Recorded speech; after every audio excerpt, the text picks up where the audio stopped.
My name is Kiara Bennett, and for most of my life, I convinced myself that family loyalty was worth any sacrifice. Looking back now, I realize that belief cost me more than I ever imagined. The truth is that some people don't appreciate sacrifice. They expect it, they consume it. And once they decide your love is unconditional, they stop treating it like a gift and start treating it like an obligation. For years, I ignored the warning signs. I ignored the favoritism. I ignored the insults disguised as jokes. I ignored the way my younger sister, Chantel, somehow remained the center of attention no matter how selfish, irresponsible, or cruel she became. Every holiday revolved around her. Every family gathering revolved around her. Every crisis became an excuse to rescue her.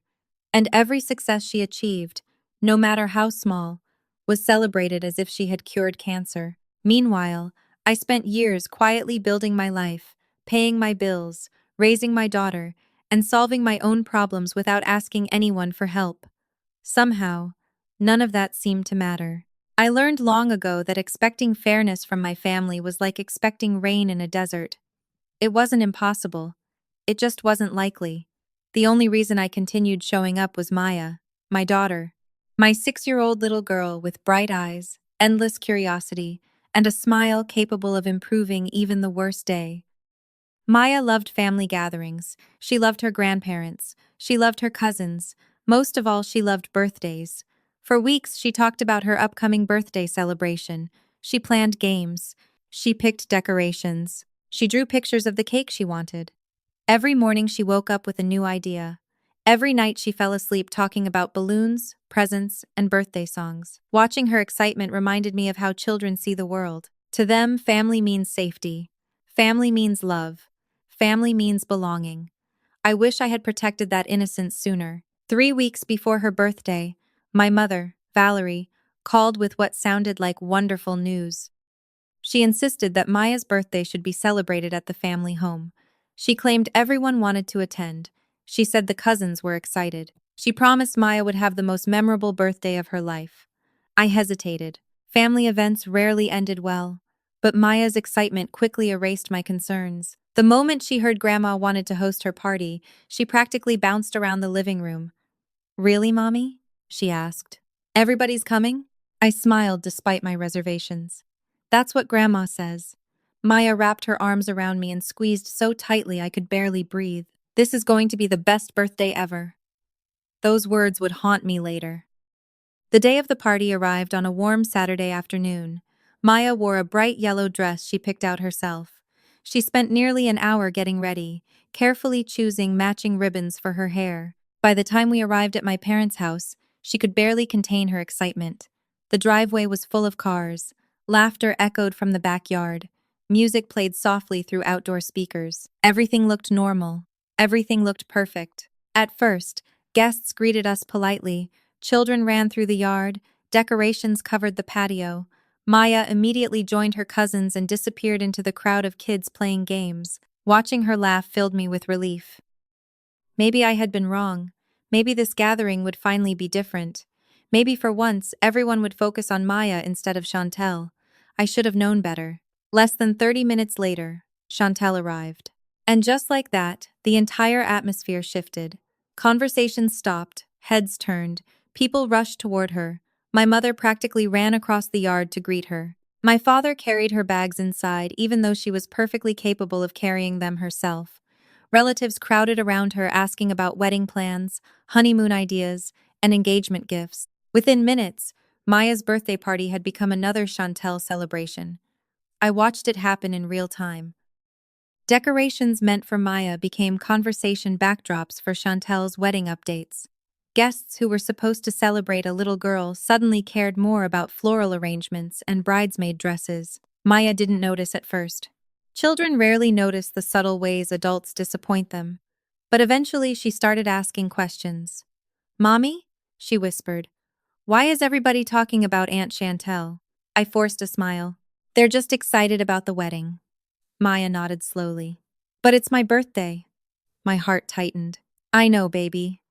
She looked toward the crowd surrounding Chantel. "Do they know that?" I didn't know how to answer. A little later, One of the games ended and the children gathered near the dining area waiting for cake. Maya practically vibrated with excitement.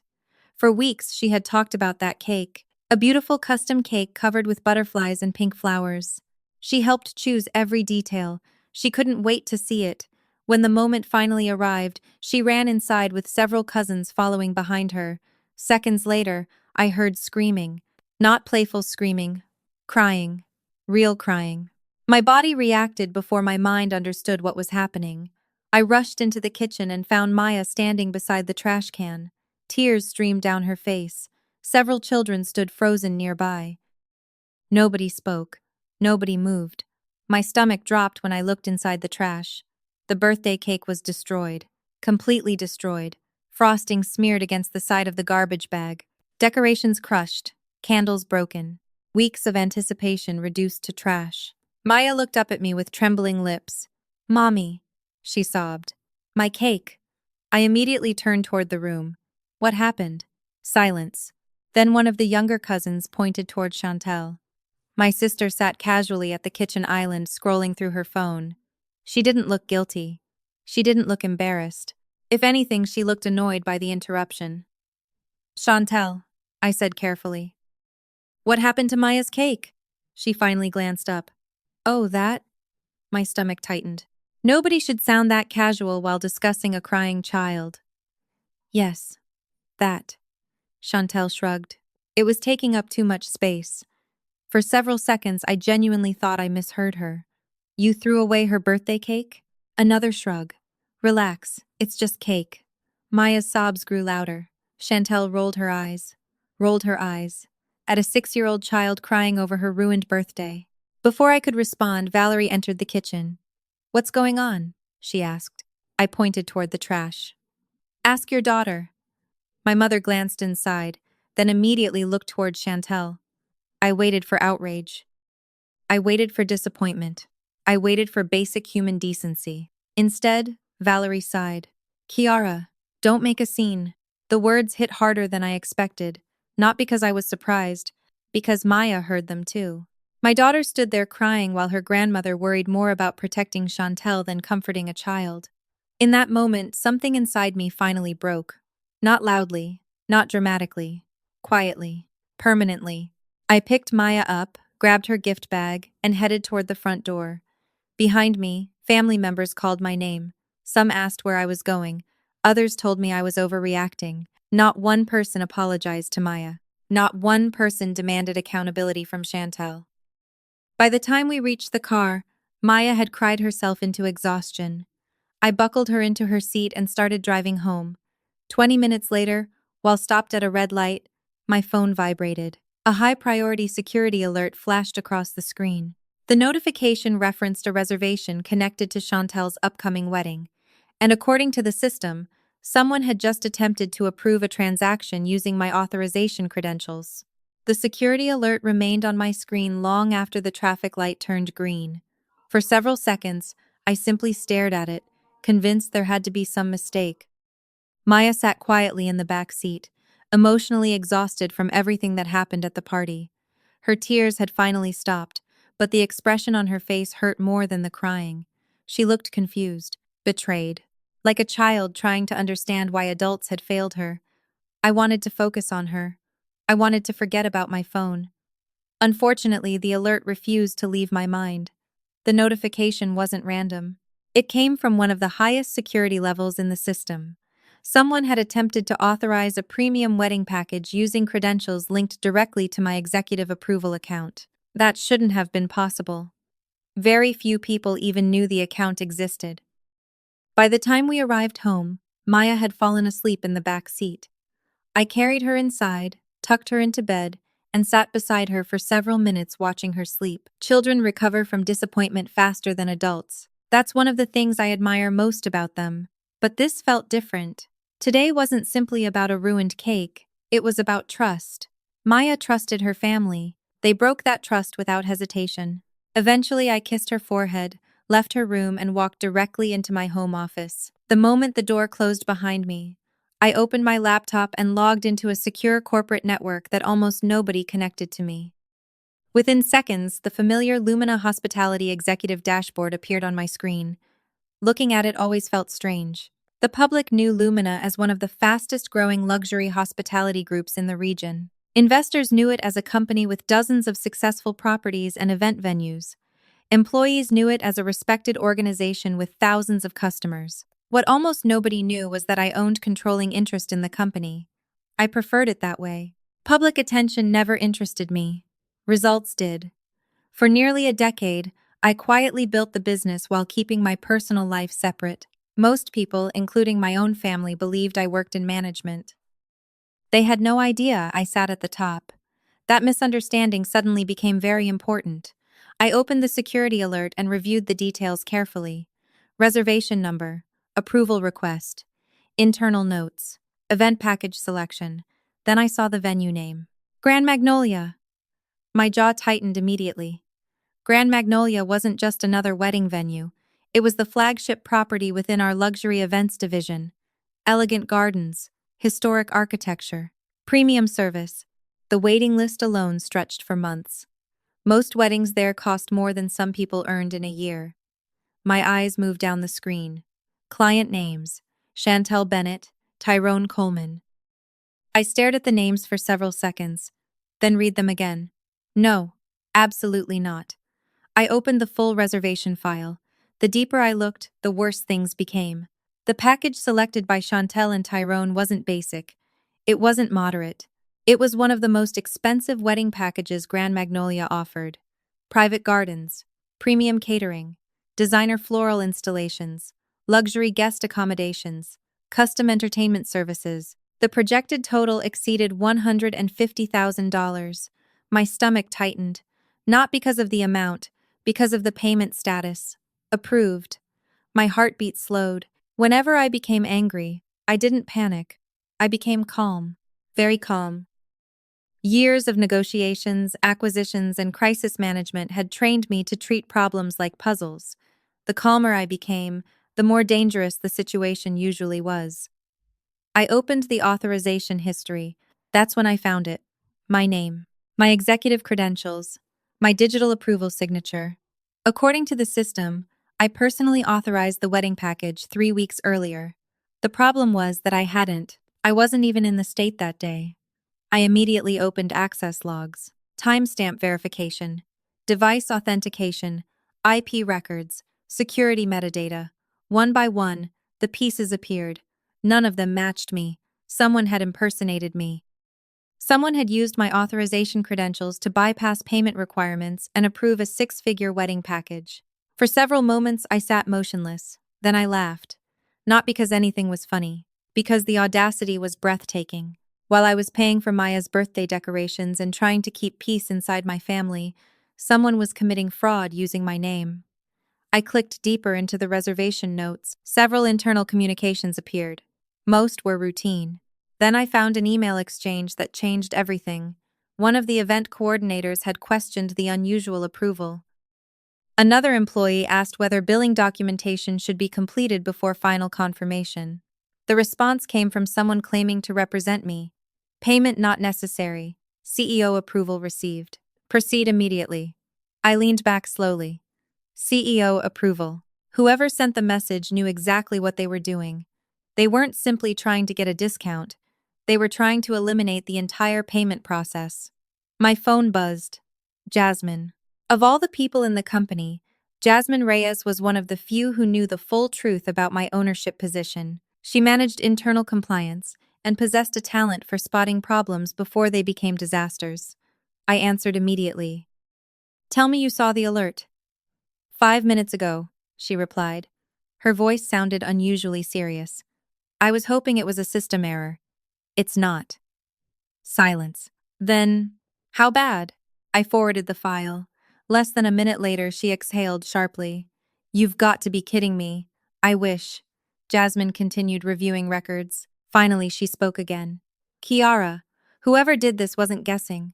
They understood internal procedures. My expression hardened. I know. Do your relatives know you own Lumina? No. Another pause.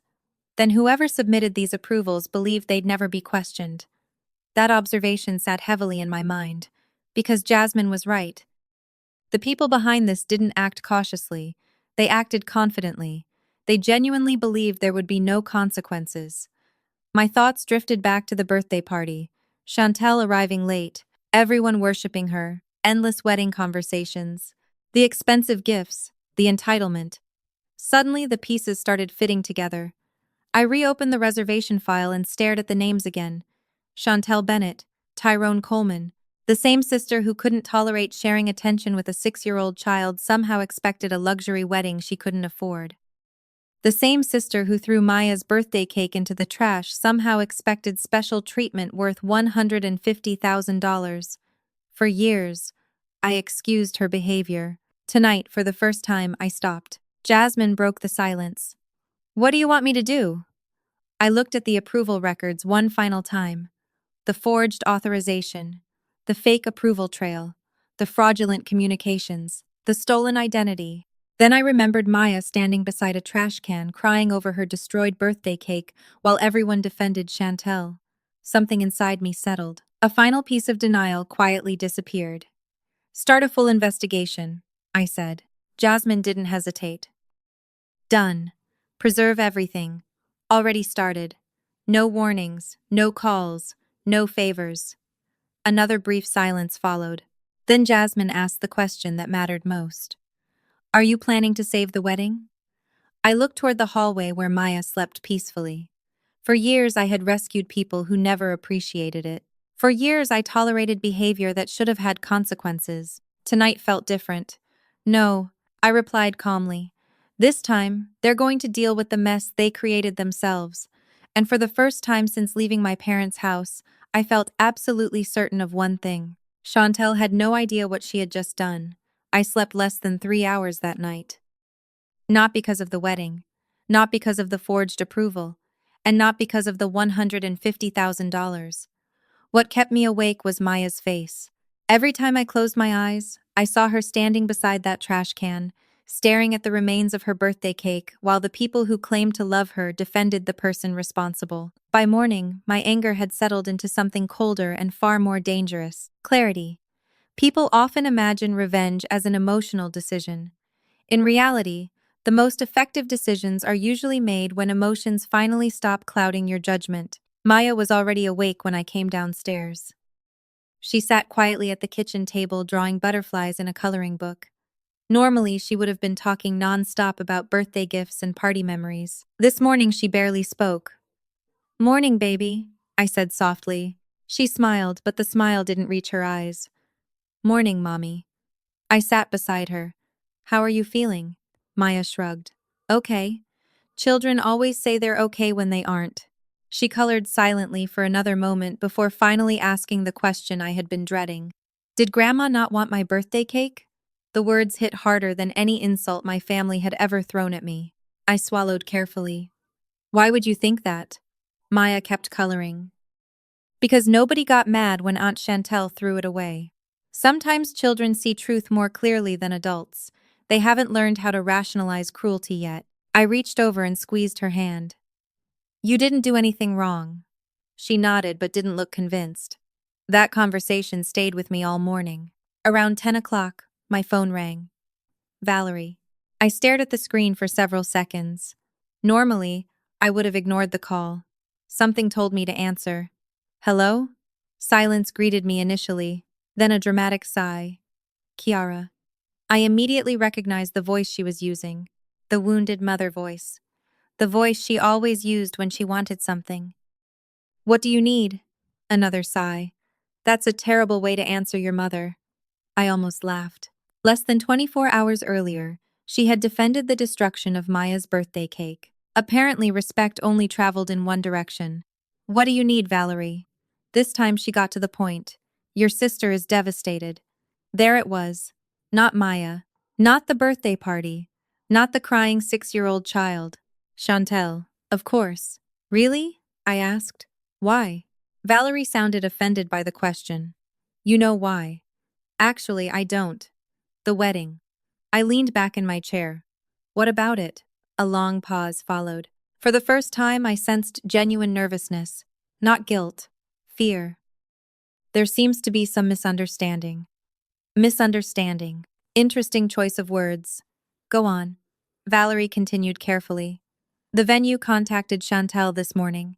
My expression didn't change. And? Apparently there are payment issues. I waited.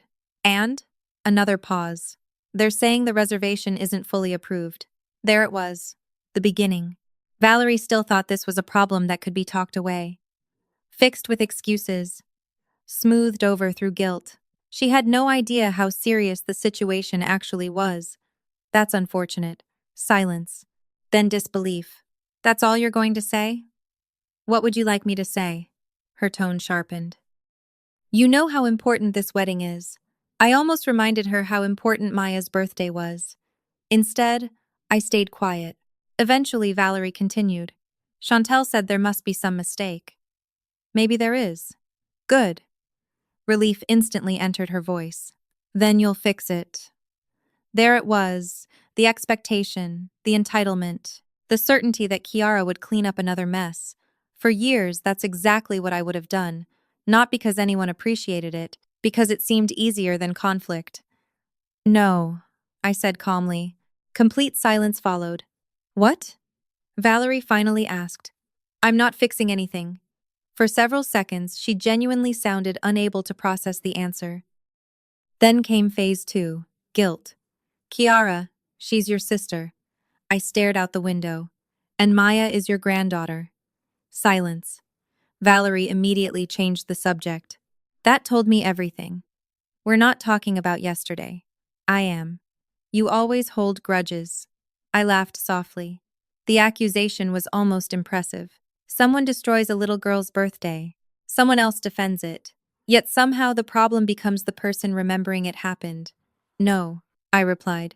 I just remember things. Her voice became colder. You're being selfish. There it was. The word every family manipulator eventually uses when their favorite victim stops cooperating. Selfish. Not Chantel throwing away a birthday cake. Not Chantel expecting a luxury wedding she couldn't afford. Not Valerie defending all of it. Me, the woman refusing to rescue them. Interesting. Valerie exhaled heavily. Your sister is under a lot of stress. Maya cried herself to sleep. You're changing the subject. I shook my head slowly. No, Mom. For the first time, I'm talking about the correct subject. That ended any attempt at pretending. The wounded mother voice disappeared instantly. The real Valerie emerged. You know what your problem is? She snapped. There it was. The transformation. Tell me. You've always been jealous of Chantel. I actually laughed. Out loud. Years of favoritism. Years of excuses. Years of double standards. And somehow I was the jealous one. That's what you think happened yesterday? I know that's what happened. Her confidence amazed me. You couldn't stand seeing your sister happy. I glanced toward Maya's artwork hanging on the refrigerator. Butterflies, rainbows, family pictures. Mom, she threw away a 6-year-old child's birthday cake. Valerie didn't even hesitate. It was an accident. The lie was so obvious it almost sounded ridiculous. No, it wasn't. You weren't there. I closed my eyes briefly. The level of delusion was staggering. Several children witnessed it. Half the family saw it happen. Yet Valerie still chose denial, because acknowledging reality would require holding Chantel accountable. That had never happened before, and apparently wasn't going to start now. Are we done? I asked. Valerie's voice turned icy. If you destroy this wedding, don't expect this family to forgive you. The threat hung in the air. I waited. Then I smiled. That's the first honest thing you've said all day. She hung up immediately. The moment the call ended, my phone started vibrating again. Chantel, then Tyrone, then Valerie, then an aunt, then a cousin, one after another. The family network had activated, not because Maya was hurt, not because a child had been humiliated, because the wedding might be in trouble. I muted every notification and opened my laptop. Enough talking, enough excuses, enough manipulation. If my family wanted a war, I needed facts. Cold facts, the kind nobody could argue with. I opened a secure message window and sent Jasmine a single sentence. I want every document connected to Chantel Bennett's reservation. Every email, every approval, every login, everything. Less than 30 seconds later, her reply arrived.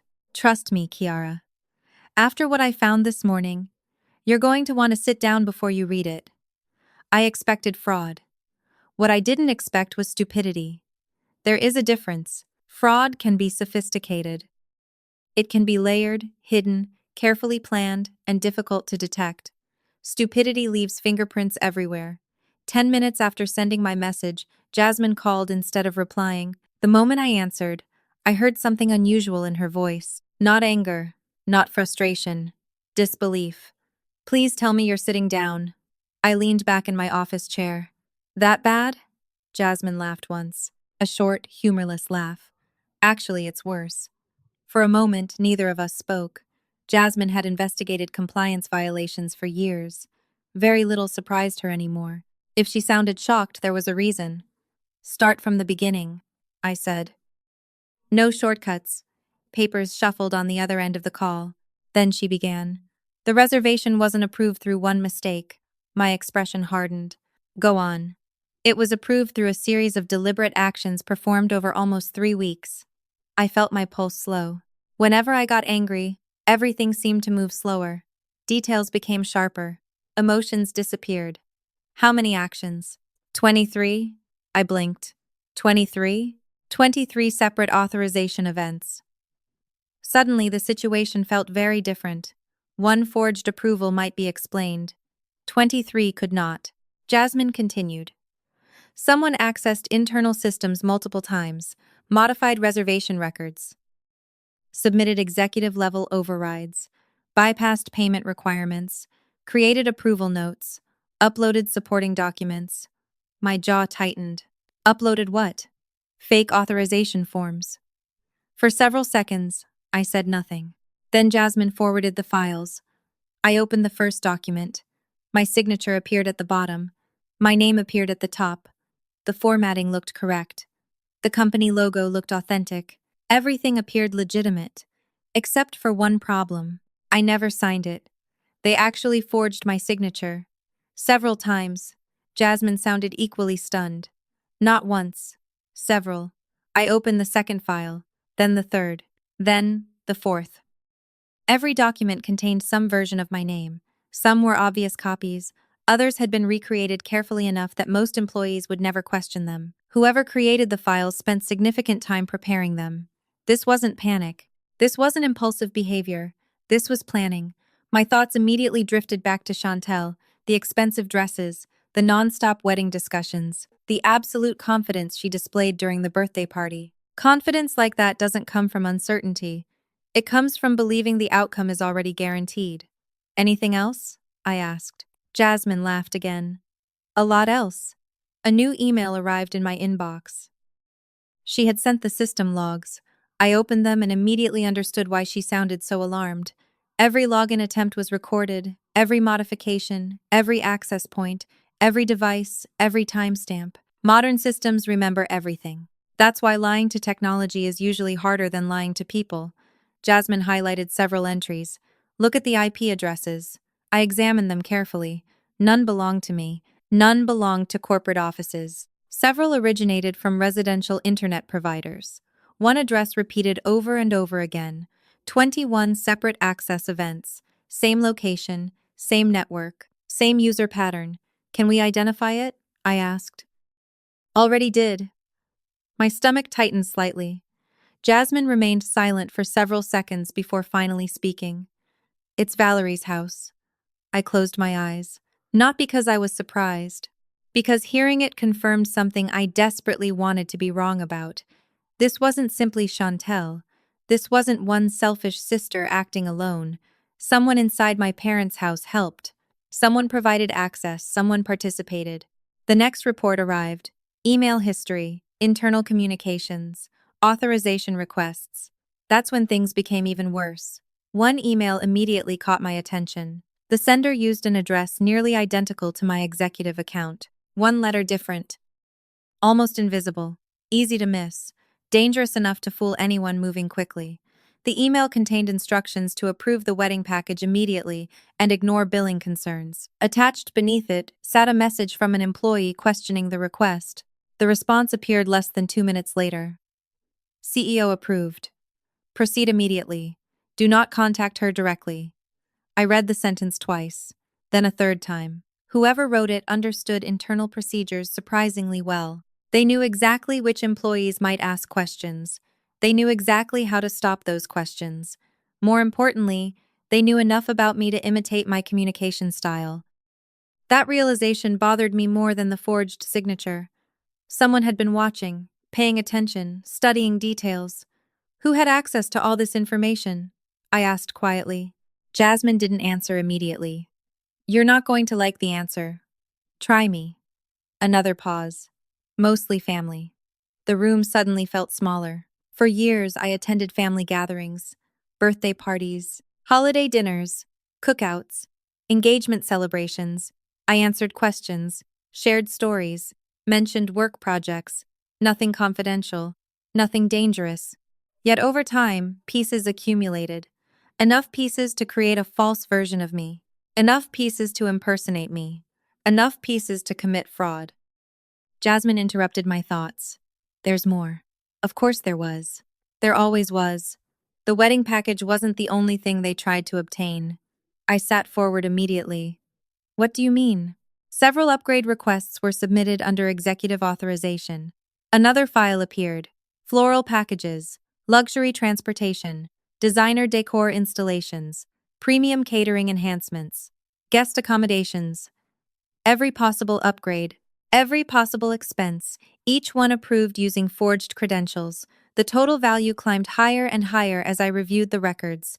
$150,000 became $160, then $170, then nearly $180,000.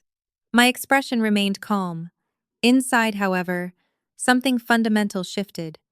This wasn't entitlement anymore. This wasn't selfishness. This wasn't family drama. This was theft. Simple, direct, deliberate theft. Do they know we've discovered it? I asked. Jasmine answered immediately. No. Good. Very good. Because people reveal their true character when they believe they're winning. If Chantel knew we were investigating, she would become cautious. Right now, she still believed everything was under control. That mistake might become very expensive. Another notification appeared. Security camera footage. Internal office records. Jasmine had already requested preservation of everything. One particular clip caught my attention. An employee discussing concerns about the reservation. Minutes later, someone called the employee directly and reassured them that executive approval existed. The number used during the call appeared in the report. I stared at it, then stared again. I recognized it instantly. It belonged to Tyrone, the groom, my sister's fiancé. So now the picture was complete. Chantel wasn't acting alone. Tyrone wasn't innocent. Valerie's house appeared repeatedly in system records. Multiple people participated. Multiple people benefited. Multiple people lied. And every one of them believed they would get away with it. Jasmine finally asked the question neither of us had addressed yet. What happens now? I looked at the mountain of evidence covering my screen. Forged signatures, fake approvals, email fraud, unauthorized access, identity theft, nearly $180,000 in stolen services. Then I remembered Maya standing beside that trash can, while everyone defended the people responsible. For years, I protected this family from consequences. For years, I absorbed insults, excuses, and disrespect because keeping peace felt easier. That version of me was gone. Now? I said quietly. Now they learn what happens when they finally run out of chances. And as I ended the call, a single idea formed in my mind. Not revenge, not anger. Accountability. Real accountability. The kind nobody in my family had ever experienced before. And for the first time, I knew exactly how I was going to deliver it. For most of my life, I believed consequences were supposed to teach people lessons. The older I became, the more I realized consequences don't actually teach anything. They reveal. They reveal who takes responsibility. They reveal who blames others. They reveal who learns and who refuses to learn. As I sat in my office reviewing the mountain of evidence Jasmine had collected, one thing became painfully obvious. My family wasn't going to learn anything voluntarily, which meant reality would have to educate them instead. The morning after our investigation concluded, I instructed Jasmine to freeze all unauthorized approvals connected to Chantel's wedding. Not cancel them, not expose them, freeze them. The distinction mattered. Most people react emotionally when they've been betrayed. They explode, they confront, they create drama. I preferred leverage. Leverage always lasts longer. By noon, every department involved with the wedding received updated instructions. No additional services. No upgrades, no modifications, no new approvals. Most importantly, no final confirmations. The reservation would remain active, but only temporarily. Think of it like a bridge suspended over a canyon. It still existed, but only until someone removed the support cables. Around 3 o'clock, Jasmine walked into my office carrying a folder thick enough to qualify as a weapon. Everything is ready. I opened the folder. Inside sat the formal financial assessment for the wedding package. Luxury venue access, catering, floral design, transportation, entertainment, guest accommodations, taxes, service fees, penalties. The final amount exceeded $178,000. I stared at the number for several seconds. Then I smiled. Not because I enjoyed the situation, because I knew Chantel had absolutely no ability to pay it. None. My sister's entire plan depended on never receiving a bill. She wasn't preparing to purchase a luxury wedding. She was preparing to steal one. Jasmine sat across from me. What's the move? I closed the folder. We give them exactly what they wanted. Her eyebrow lifted. Meaning? Treat them like real clients. Understanding immediately appeared on her face. Oh, exactly. Real clients pay deposits. Real clients sign contracts. Real clients provide verified funding sources. Real clients don't receive $178,000 in free services because they're related to somebody, especially when that somebody never approved anything. By late afternoon, the legal department finalized the notice. Professional, polite, completely devastating. The document informed Chantal and Tyrone that several irregularities had been discovered during a compliance review. To preserve the reservation, they would need to provide immediate payment verification and complete contractual obligations within 48 hours. Failure to comply would result in automatic cancellation. Standard policy. Nothing personal, nothing emotional, just business. The beauty of policy is that people can't argue with it easily. Around 6 o'clock, my phone exploded. First came Valerie, then Chantel, then Tyrone, then cousins, then aunts, then family friends who somehow believed they were involved. I ignored every call, every voicemail, every text.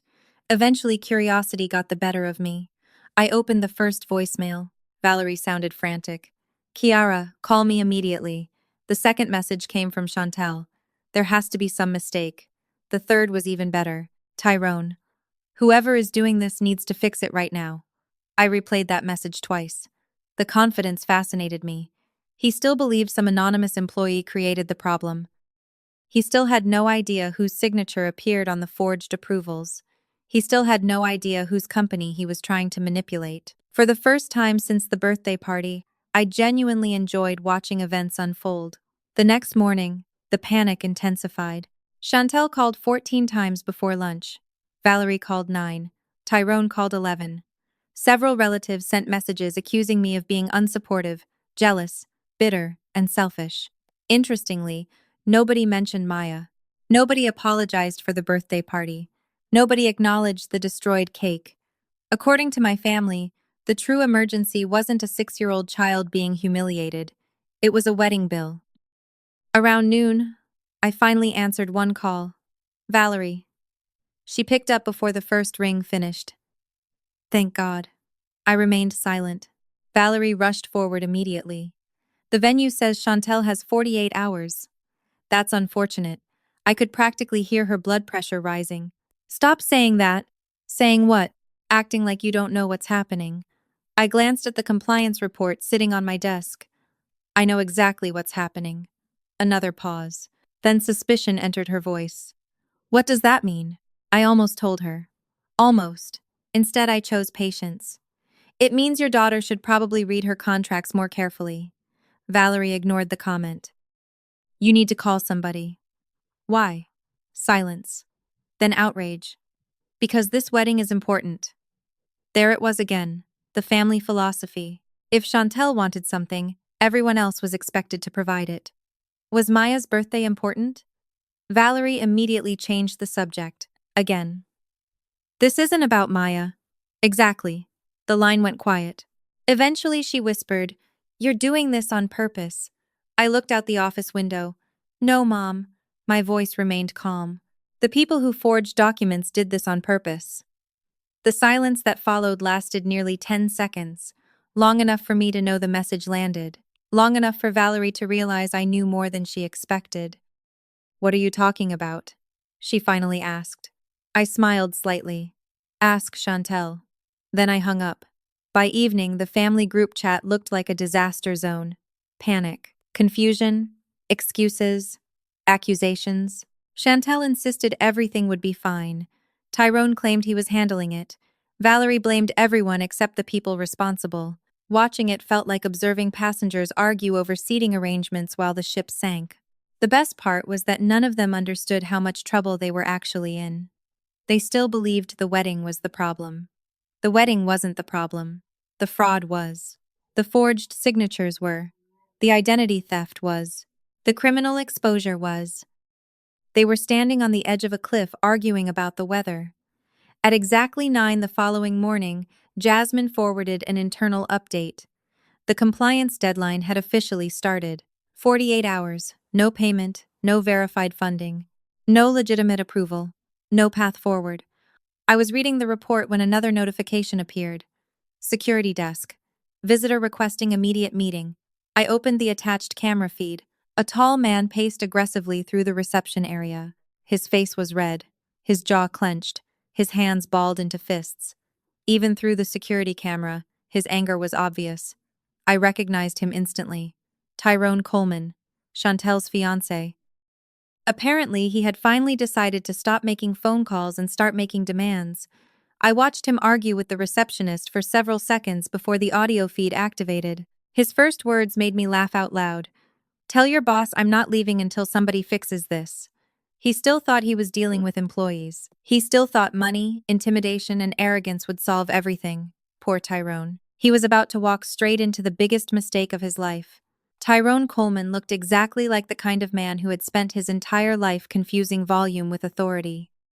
I watched him through the lobby security feed from my office, one hand resting beneath my chin, the other scrolling slowly through the compliance notes Jasmine had prepared.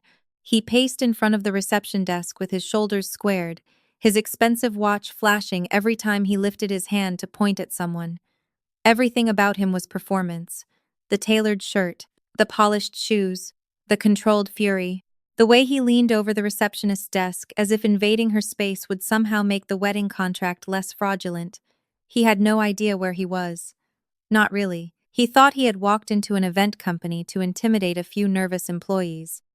He did not realize he had walked into the one building in Atlanta where his money, his last name, his engagement, and his temper meant absolutely nothing unless I allowed them to mean something. Jasmine stood beside my desk watching the monitor with me, her arms crossed and her expression somewhere between disgust and amusement. He has already asked for a supervisor 6 times, she said. 7, I corrected as Tyrone jabbed a finger toward the receptionist again. Jasmine shook her head. Do you want security to remove him? I considered it for a moment. It would have been easy. 1 call, 2 guards, and Tyrone Coleman would be escorted out of Lumina Hospitality before he finished his next threat. But easy was not the same as useful. Not yet, I said. Let him talk. Jasmine gave me a knowing look. You want him to say something stupid. I smiled faintly. I want him to say something honest. Downstairs, the receptionist, Sarah, remained impressively calm.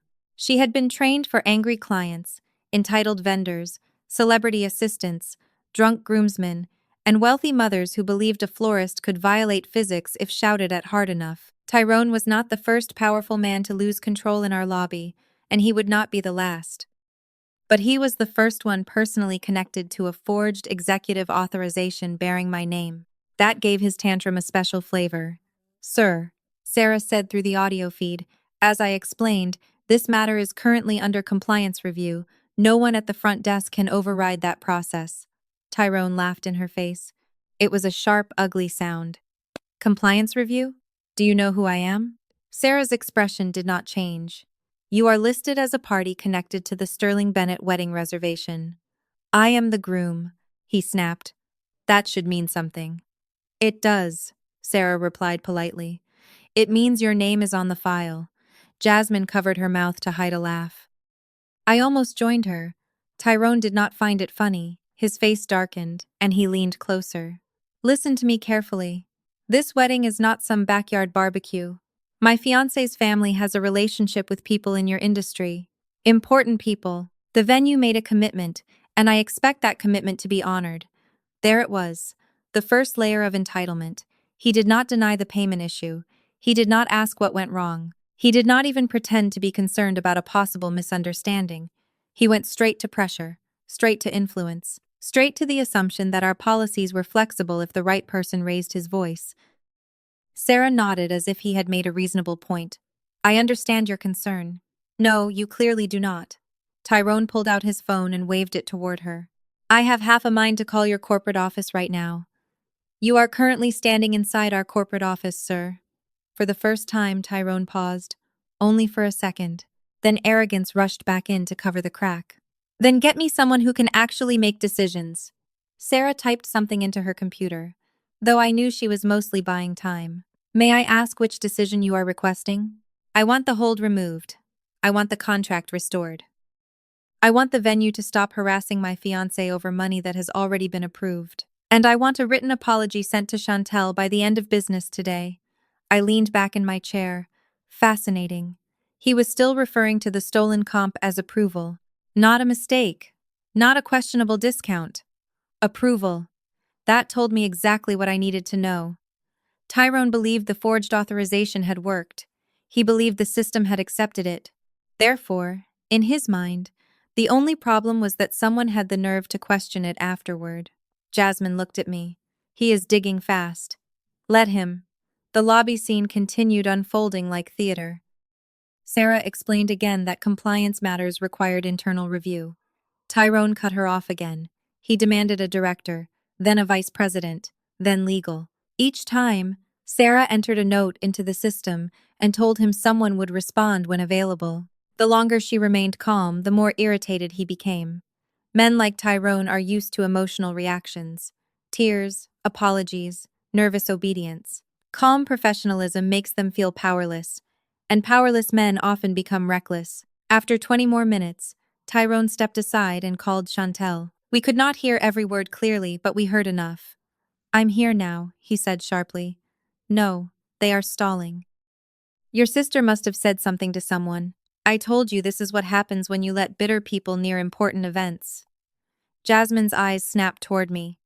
I held up one finger. Let him continue. Tyrone paced toward the lobby windows. Yes, I know she works somewhere in the event department.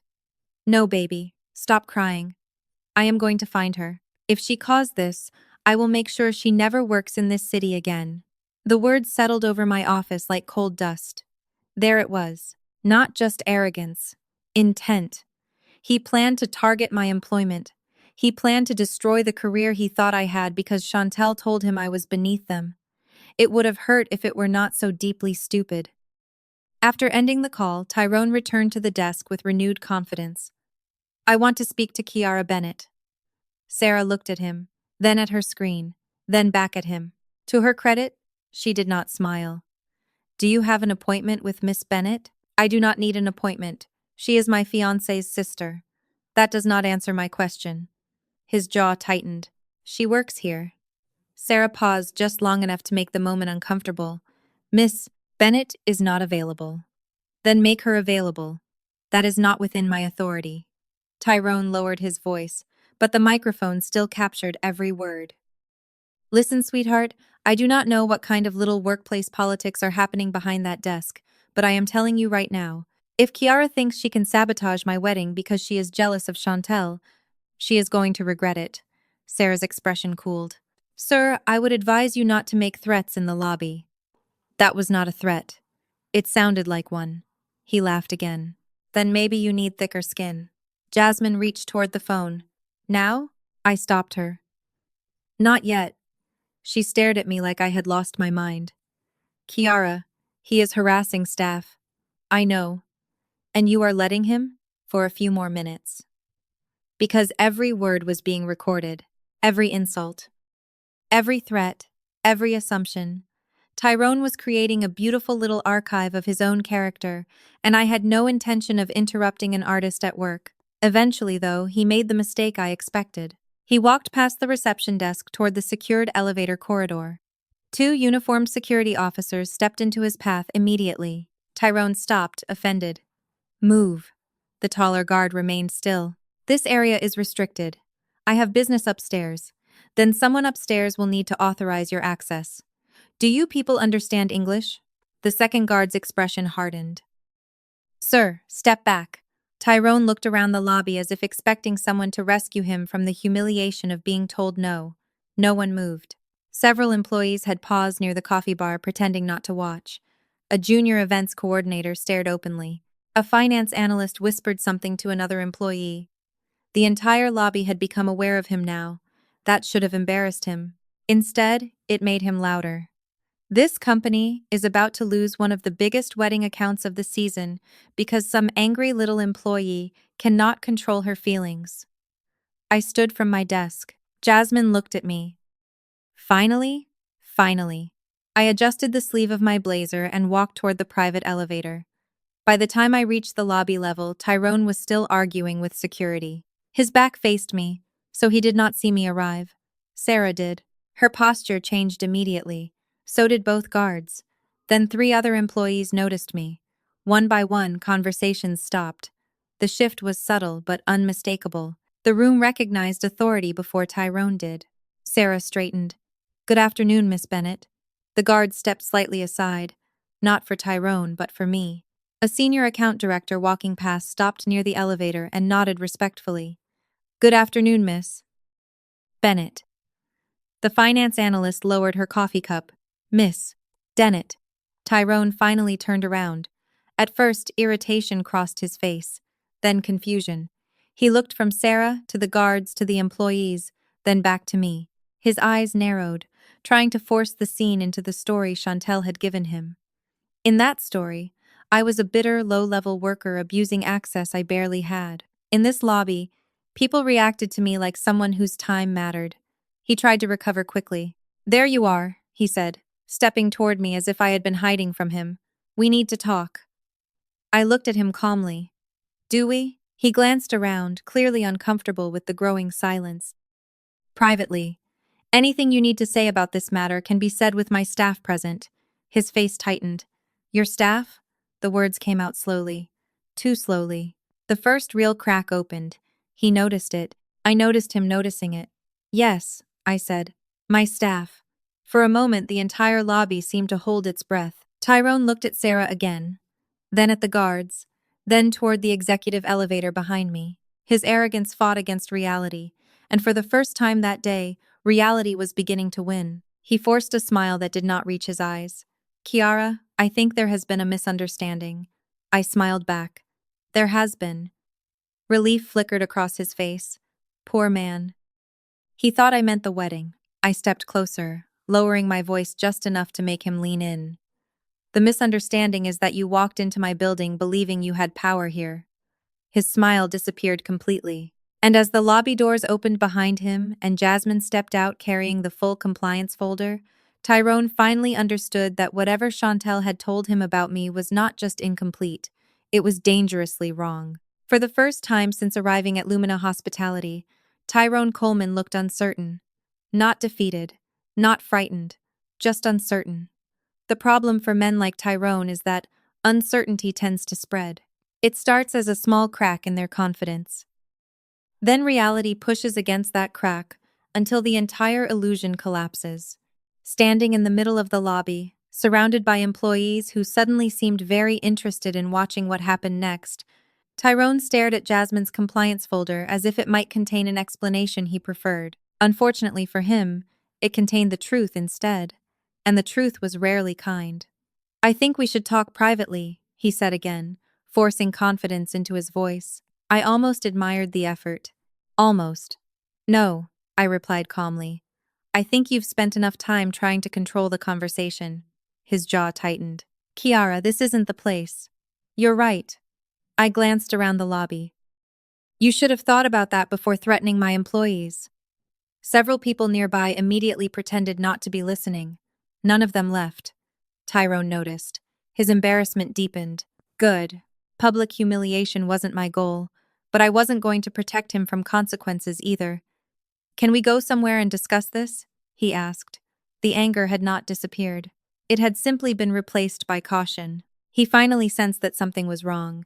He just didn't know how wrong. I looked toward Jasmine. Conference room 3. 5 minutes later, Tyrone sat across from us at a polished glass table overlooking downtown Atlanta. The room was intentionally impressive. Floor-to-ceiling windows, executive furnishings, original artwork, everything designed to communicate authority without needing words. Tyrone noticed every detail. More importantly, he noticed who entered the room. Senior executives greeted me by name. Department directors nodded respectfully. Assistants brought documents directly to me without asking questions. Every passing minute destroyed another piece of the story Chantel had sold him. Finally, the door closed. Silence settled over the room. Tyrone spoke first. What exactly is your position here? Interesting. Not hello. Not apology. Not explanation. Position. Status. Rank. Men like Tyrone always cared about hierarchy. Why? I asked. Because everyone seems to know who you are. Jasmine actually laughed. Tyrone shot her an irritated look. She didn't care. That's because she owns the company, Jasmine said. Silence. Complete silence. Tyrone blinked once, then twice. He looked at Jasmine, then at me, then back at Jasmine again.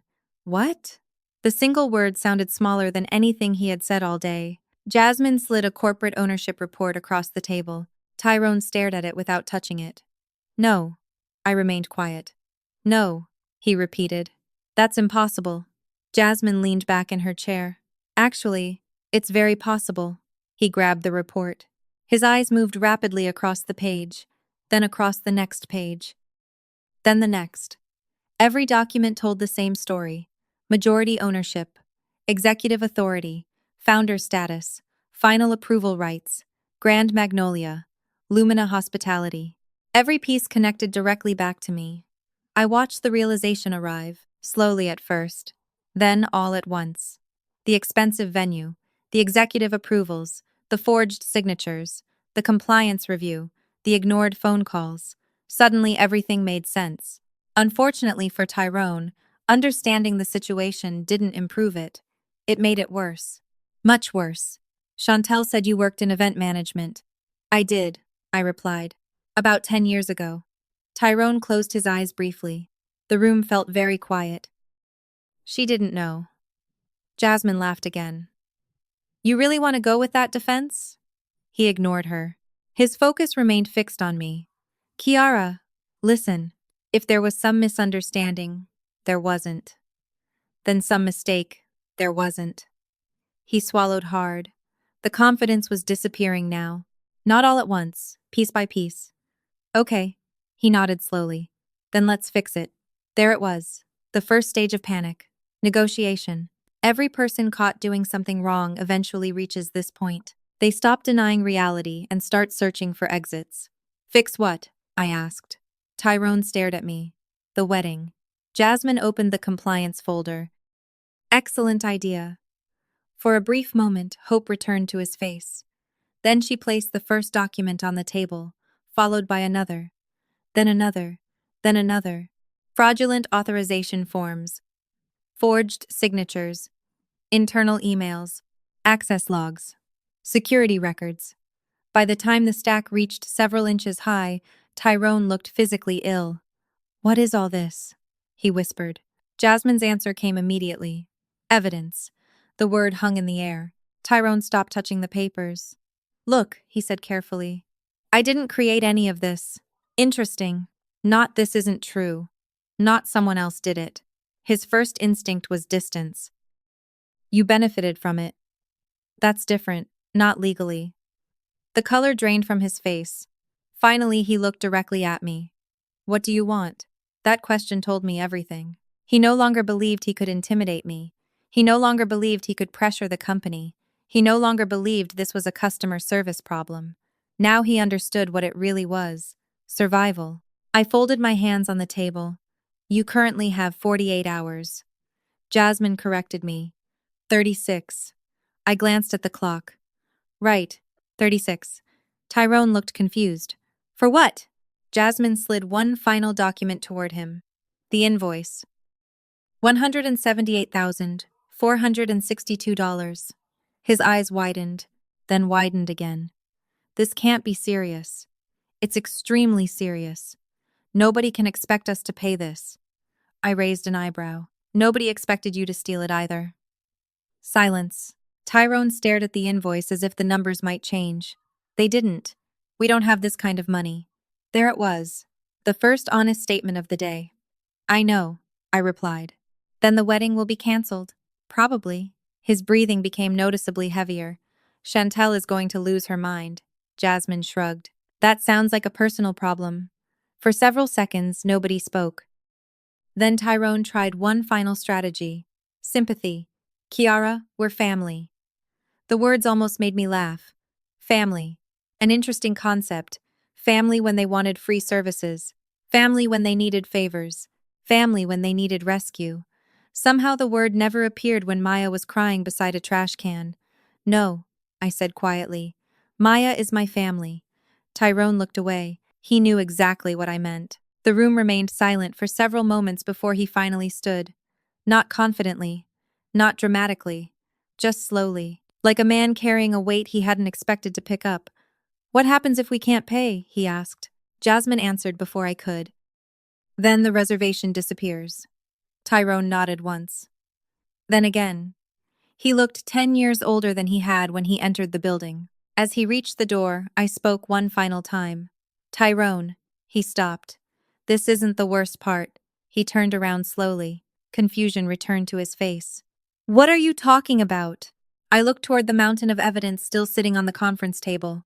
Forged signatures, identity theft, fraudulent authorizations, criminal exposure. The wedding is only the financial problem. For the first time all afternoon, real fear appeared in his eyes. Not embarrassment, not frustration, fear. Because suddenly he understood there might be consequences far beyond losing a venue. He left the room without another word. The moment the door closed, Jasmine smiled. Think he'll tell Chantel the truth? I looked out the window toward the city below. No, Jasmine laughed. Why not? Because people like Tyrone always make the same mistake. They spend so much time protecting themselves that they never notice who else is about to betray them. And somewhere across Atlanta, Chantel was already making decisions that would turn a disaster into a catastrophe. The moment Tyrone left Lumina Hospitality, he made the exact mistake I expected him to make. He chose self-preservation over honesty. Most people imagine lies begin with bad intentions. In reality, many lies begin with fear. Tyrone had walked into my building convinced he was dealing with a customer service problem. He walked out realizing he was connected to something much larger. $178,000 was terrifying enough. Fraud investigations were worse. Criminal exposure was worse still. Yet instead of telling the truth, he spent the next several hours trying to control the damage. Unfortunately for him, damage has a habit of growing when people pretend it isn't there. Across Atlanta, Chantel was already waiting for answers. According to information I later received, she called him repeatedly the moment he left the conference room. The first few calls went unanswered. Then she started texting. Then she started demanding. Finally, Tyrone picked up. The conversation lasted nearly 40 minutes. What fascinated me later wasn't what he told her. It was what he didn't. He told her there were financial complications. He told her the venue was reviewing documents. He told her lawyers were involved. He told her things might become difficult. What he did not tell her was that I owned the company. What he did not tell her was that Lumina possessed evidence. What he did not tell her was that they were standing dangerously close to a cliff.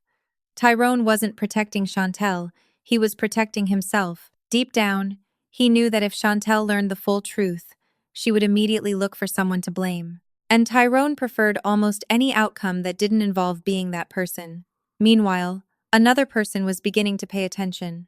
Connor Sterling. Unlike Tyrone, Connor had spent most of his life around successful people. He understood business. He understood reputation. Most importantly, he understood risk. Connor wasn't directly involved in the wedding planning, but his family had invested time, money, and social capital into the event. From his perspective, the sudden problems surrounding Grand Magnolia made no sense. High-end venues don't randomly threaten cancellations. Compliance departments don't randomly freeze luxury events. Companies don't launch investigations without reasons. Something wasn't adding up. The more Connor listened to explanations coming from Chantel and Tyrone, the more uneasy he became. 3 days after Tyrone's visit to Lumina, Connor finally called Chantel directly. At first, the conversation seemed harmless. He asked basic questions. Had contracts been signed? Yes. Were deposits paid? Of course. Were there documentation issues? Absolutely not. Had anyone from the venue explained what was happening? Not really. Every answer arrived quickly. Too quickly. People telling the truth often pause to remember details. People repeating prepared stories rarely do, Connor noticed. The first seed of doubt quietly took root. That evening, Connor attended a small family gathering connected to the wedding. Several relatives discussed the venue problems. Most blamed corporate bureaucracy. Others blamed incompetent employees. One person suggested discrimination.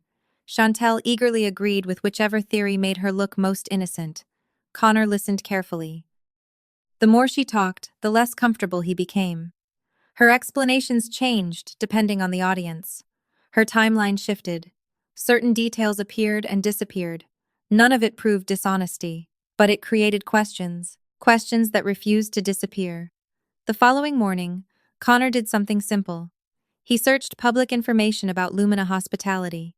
At first, he found exactly what most people would find: corporate reports, press releases, business awards, property portfolios. Then he found interviews, executive features, industry publications. Names began appearing repeatedly. One name in particular, Kiara Bennett. Connor stared at the article longer than he expected. The photograph showed me standing in front of one of Lumina's newest developments. The headline described strategic leadership, company growth, and ownership expansion. Connor read it twice, then 3 times.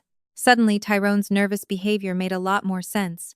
So did Chantel's refusal to discuss specifics. Connor immediately called Tyrone. That conversation reportedly lasted less than 10 minutes, because once Connor asked a very direct question, Tyrone stopped having good answers. Does Kiara own the company? Silence. Tyrone? More silence. Answer me. Eventually, Tyrone admitted the truth. Not all of it. Just enough. Connor ended the call feeling something he hadn't felt before. Concern. Not for the wedding. For the future. Because if Chantel had lied about something that important, what else had she lied about? For the next 2 days, Connor watched carefully. He observed conversations, compared stories, asked small questions. Nothing aggressive, nothing confrontational. The responses disturbed him. Every version of the story seemed different. Valerie blamed corporate greed. Chantel blamed jealousy. Tyrone blamed legal departments. Other relatives blamed technical errors. Nobody seemed capable of offering one consistent explanation. The contradictions multiplied. Then came the first major crack. During a planning meeting, Connor casually asked whether the venue had received the wedding deposit. Chantel answered yes immediately. Unfortunately, Tyrone answered at the same time. Not exactly. The room went silent. It lasted only a second. But it was enough, Connor noticed. Once suspicion enters a person's mind, every inconsistency becomes louder, every hesitation becomes visible, every contradiction starts looking deliberate. That night, Connor sat alone reviewing financial records connected to the wedding. Not because he distrusted Chantel completely, not yet, because he wanted reassurance. He wanted evidence proving his concerns were unnecessary. Instead, he found gaps. Missing confirmations, incomplete documentation, strange explanations. None of it looked normal. By the next morning, Connor finally decided to contact me directly. The call arrived while I was reviewing operational reports with Jasmine. When his name appeared on my screen, Jasmine immediately looked up. That's new. I studied the phone for several seconds before answering. Hello? Connor's voice sounded controlled, professional, careful. Miss Bennett? Interesting. Not Kiara. Not Chantel's sister. Miss Bennett. He had already done some research. Yes. A brief pause followed. I think there are things I need to understand. I glanced toward Jasmine. She remained silent, listening. What kind of things? Connor exhaled slowly. The kind everyone else seems determined to avoid. That answer earned a small amount of respect. Unlike Tyrone, Connor wasn't calling to demand anything. He was calling because he sensed something was wrong. Very wrong. The conversation lasted nearly 30 minutes. I didn't attack Chantel. I didn't accuse anyone. I didn't offer emotional speeches. I simply answered questions. Carefully, factually, professionally. Connor asked about ownership. I answered. He asked about compliance procedures. I answered. He asked whether investigations existed. I answered. Every response created more silence on the other end of the line. Not because Connor was confused, because the picture was becoming clearer. Before ending the call, he asked one final question. If this were your family, what would you do? I considered the question carefully, then gave him the only honest answer. I'd stop listening to stories and start looking at documents. The line went quiet. Several seconds passed. Then Connor thanked me and hung up. Jasmine watched me place the phone down. Think he'll do it? She asked. I looked out the office window toward the city below. Yes. Why? Because once certain people begin asking questions, they don't stop until they find answers. Later that evening, Connor requested copies of several wedding records directly from parties involved in the planning. Most of the requests were ignored. Some were delayed. Others were met with anger. That alone told him plenty. Then, shortly before midnight, one document finally landed in his inbox. Connor opened it, expecting reassurance. Instead, he found the first piece of evidence that directly contradicted everything Chantel had been telling him. And as he stared at the page glowing on his laptop screen, he realized someone in this story was lying far more than he ever imagined. Connor Sterling spent most of the night staring at a single document. The irony wasn't lost on him. He had opened the file expecting reassurance and instead found the first crack in a story that suddenly seemed to be unraveling from every direction. The document itself wasn't dramatic. No confession. No smoking gun. No shocking revelation highlighted in red. What made it powerful was its simplicity. It contradicted a statement Chantel had repeated for weeks. According to her, the wedding deposit had already been secured months earlier. According to the document sitting on Connor's laptop, no such payment existed. One version had to be true, the other had to be a lie. By sunrise, Connor still hadn't slept. He wasn't trying to prove Chantel was dishonest. He was desperately looking for a reason she wasn't. Every healthy relationship contains trust. Every healthy relationship also contains moments where that trust gets tested. Connor wanted to believe this was one of those moments. Unfortunately, the deeper he looked, the worse things became. Throughout the next day, he began requesting additional records. Not aggressively, not as an investigator, simply as a man preparing to marry someone. Every request generated resistance. Some documents were suddenly unavailable. Others were delayed. A few never appeared at all. Each obstacle created another question. If nothing was wrong, why was everything so difficult to verify? Meanwhile, Chantel sensed the shift immediately. People like her spend years learning how to control conversations. They become experts at reading emotions because their survival depends on it. The moment Connor started asking detailed questions, she knew something had changed. At first she responded with charm, then affection, then guilt. She reminded him how stressful wedding planning could be. She reminded him how much pressure she was under. She reminded him how much she loved him. Under normal circumstances, those tactics might have worked. The problem was that Connor had already seen the first contradiction. Once doubt enters a person's mind, it becomes difficult to ignore. That evening, Connor asked a very simple question. How much have we actually paid Grand Magnolia? Chantel smiled immediately. Too quickly. Why are you asking? Because I want to know. We've already discussed this. Connor remained calm. Not really. For several seconds, neither of them spoke. Then Chantel gave another answer. Different numbers. Different timeline. Different explanation. Connor noticed instantly. So did Tyrone, who happened to be sitting nearby. The panic that crossed Tyrone's face lasted less than a second. Unfortunately, Connor saw that too. The room suddenly felt smaller. Chantel continued talking, but Connor barely heard the words anymore. He was listening for consistency now, and consistency was nowhere to be found. Later that night, he called Tyrone privately. The conversation didn't go well. Tyrone attempted the same strategy he used with everyone else. Minimize, deflect, delay. Hope the problem disappears. Connor wasn't interested. Did Kiara really approve the wedding? Silence. Tyrone? Another silence. Longer this time. Finally, Tyrone answered. It's complicated. Connor closed his eyes. That phrase again. Every time somebody said it's complicated, the truth turned out to be simple. They just didn't like it. No, Connor replied quietly. I think it's actually very simple. Tyrone had no response. After ending the call, Connor sat alone for nearly an hour.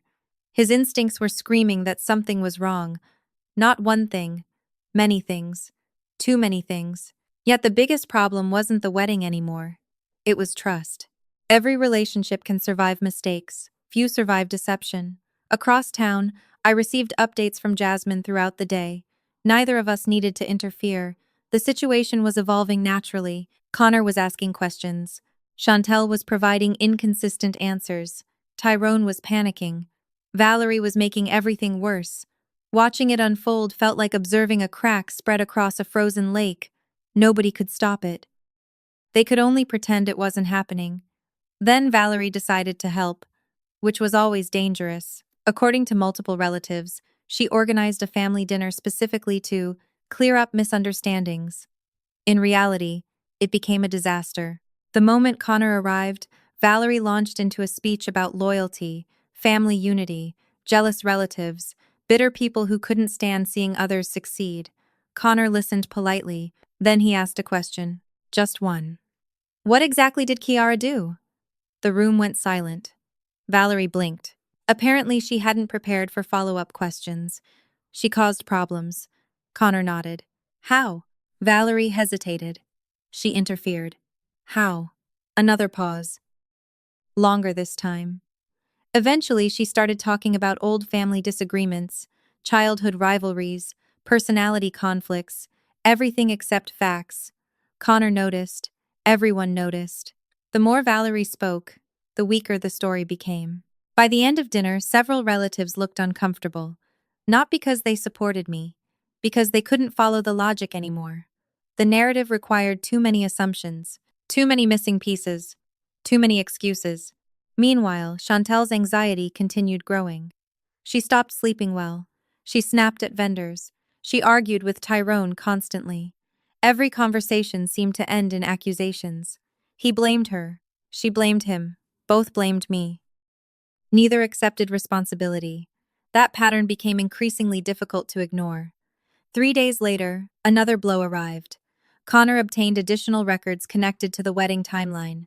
Nothing dramatic, just enough to establish sequence, dates, requests, approvals, communications. The timeline created a serious problem. Several actions supposedly authorized by me occurred during periods where company records clearly showed no contact from my office. In other words, somebody wasn't simply exaggerating. Somebody was manufacturing reality. Connor stared at the information for a long time. Then he did something important. Instead of asking Chantel for explanations, he stopped asking altogether. Questions only help when people intend to answer honestly. Connor was past that stage now. He wanted evidence, facts, documents, verification. Chantel noticed the change immediately. For the first time since the wedding problems began, she looked genuinely frightened. Not angry, not offended, frightened, because she understood something dangerous was happening. Connor was no longer accepting her version of events automatically. The control she once enjoyed was slipping away, fast. That fear triggered desperation. And desperation triggered the worst decision of her entire life. Instead of telling the truth, instead of accepting responsibility, instead of trying to repair the damage, Chantel decided to attack. 2 nights later, while Connor continued reviewing records and Tyrone continued searching for ways to avoid disaster, Chantel opened her social media accounts and began constructing a completely different story. One where she was the victim, one where I was the villain, one where jealousy, racism, family resentment, and corporate abuse explained everything. By midnight, the first posts were live. By morning, hundreds of people had seen them. And as I stared at the screenshots Jasmine forwarded to me, I realized Chantel had just transformed a private disaster into a public war. By sunrise, Chantel's version of reality had already spread farther than the truth. That was the problem with social media. Lies traveled fast because they were designed to provoke emotion. Truth usually arrived later, carrying evidence, context, and details that most people were too angry to wait for. When Jasmine forwarded the screenshots to me, I was sitting at the kitchen table helping Maya finish a school project about butterflies. Maya was carefully coloring wings while I reviewed the first post. The headline alone told me everything I needed to know. According to Chantel, she was the victim of a jealous sister, determined to destroy her wedding because she couldn't stand seeing her happy. The story was dramatic, emotional, completely false.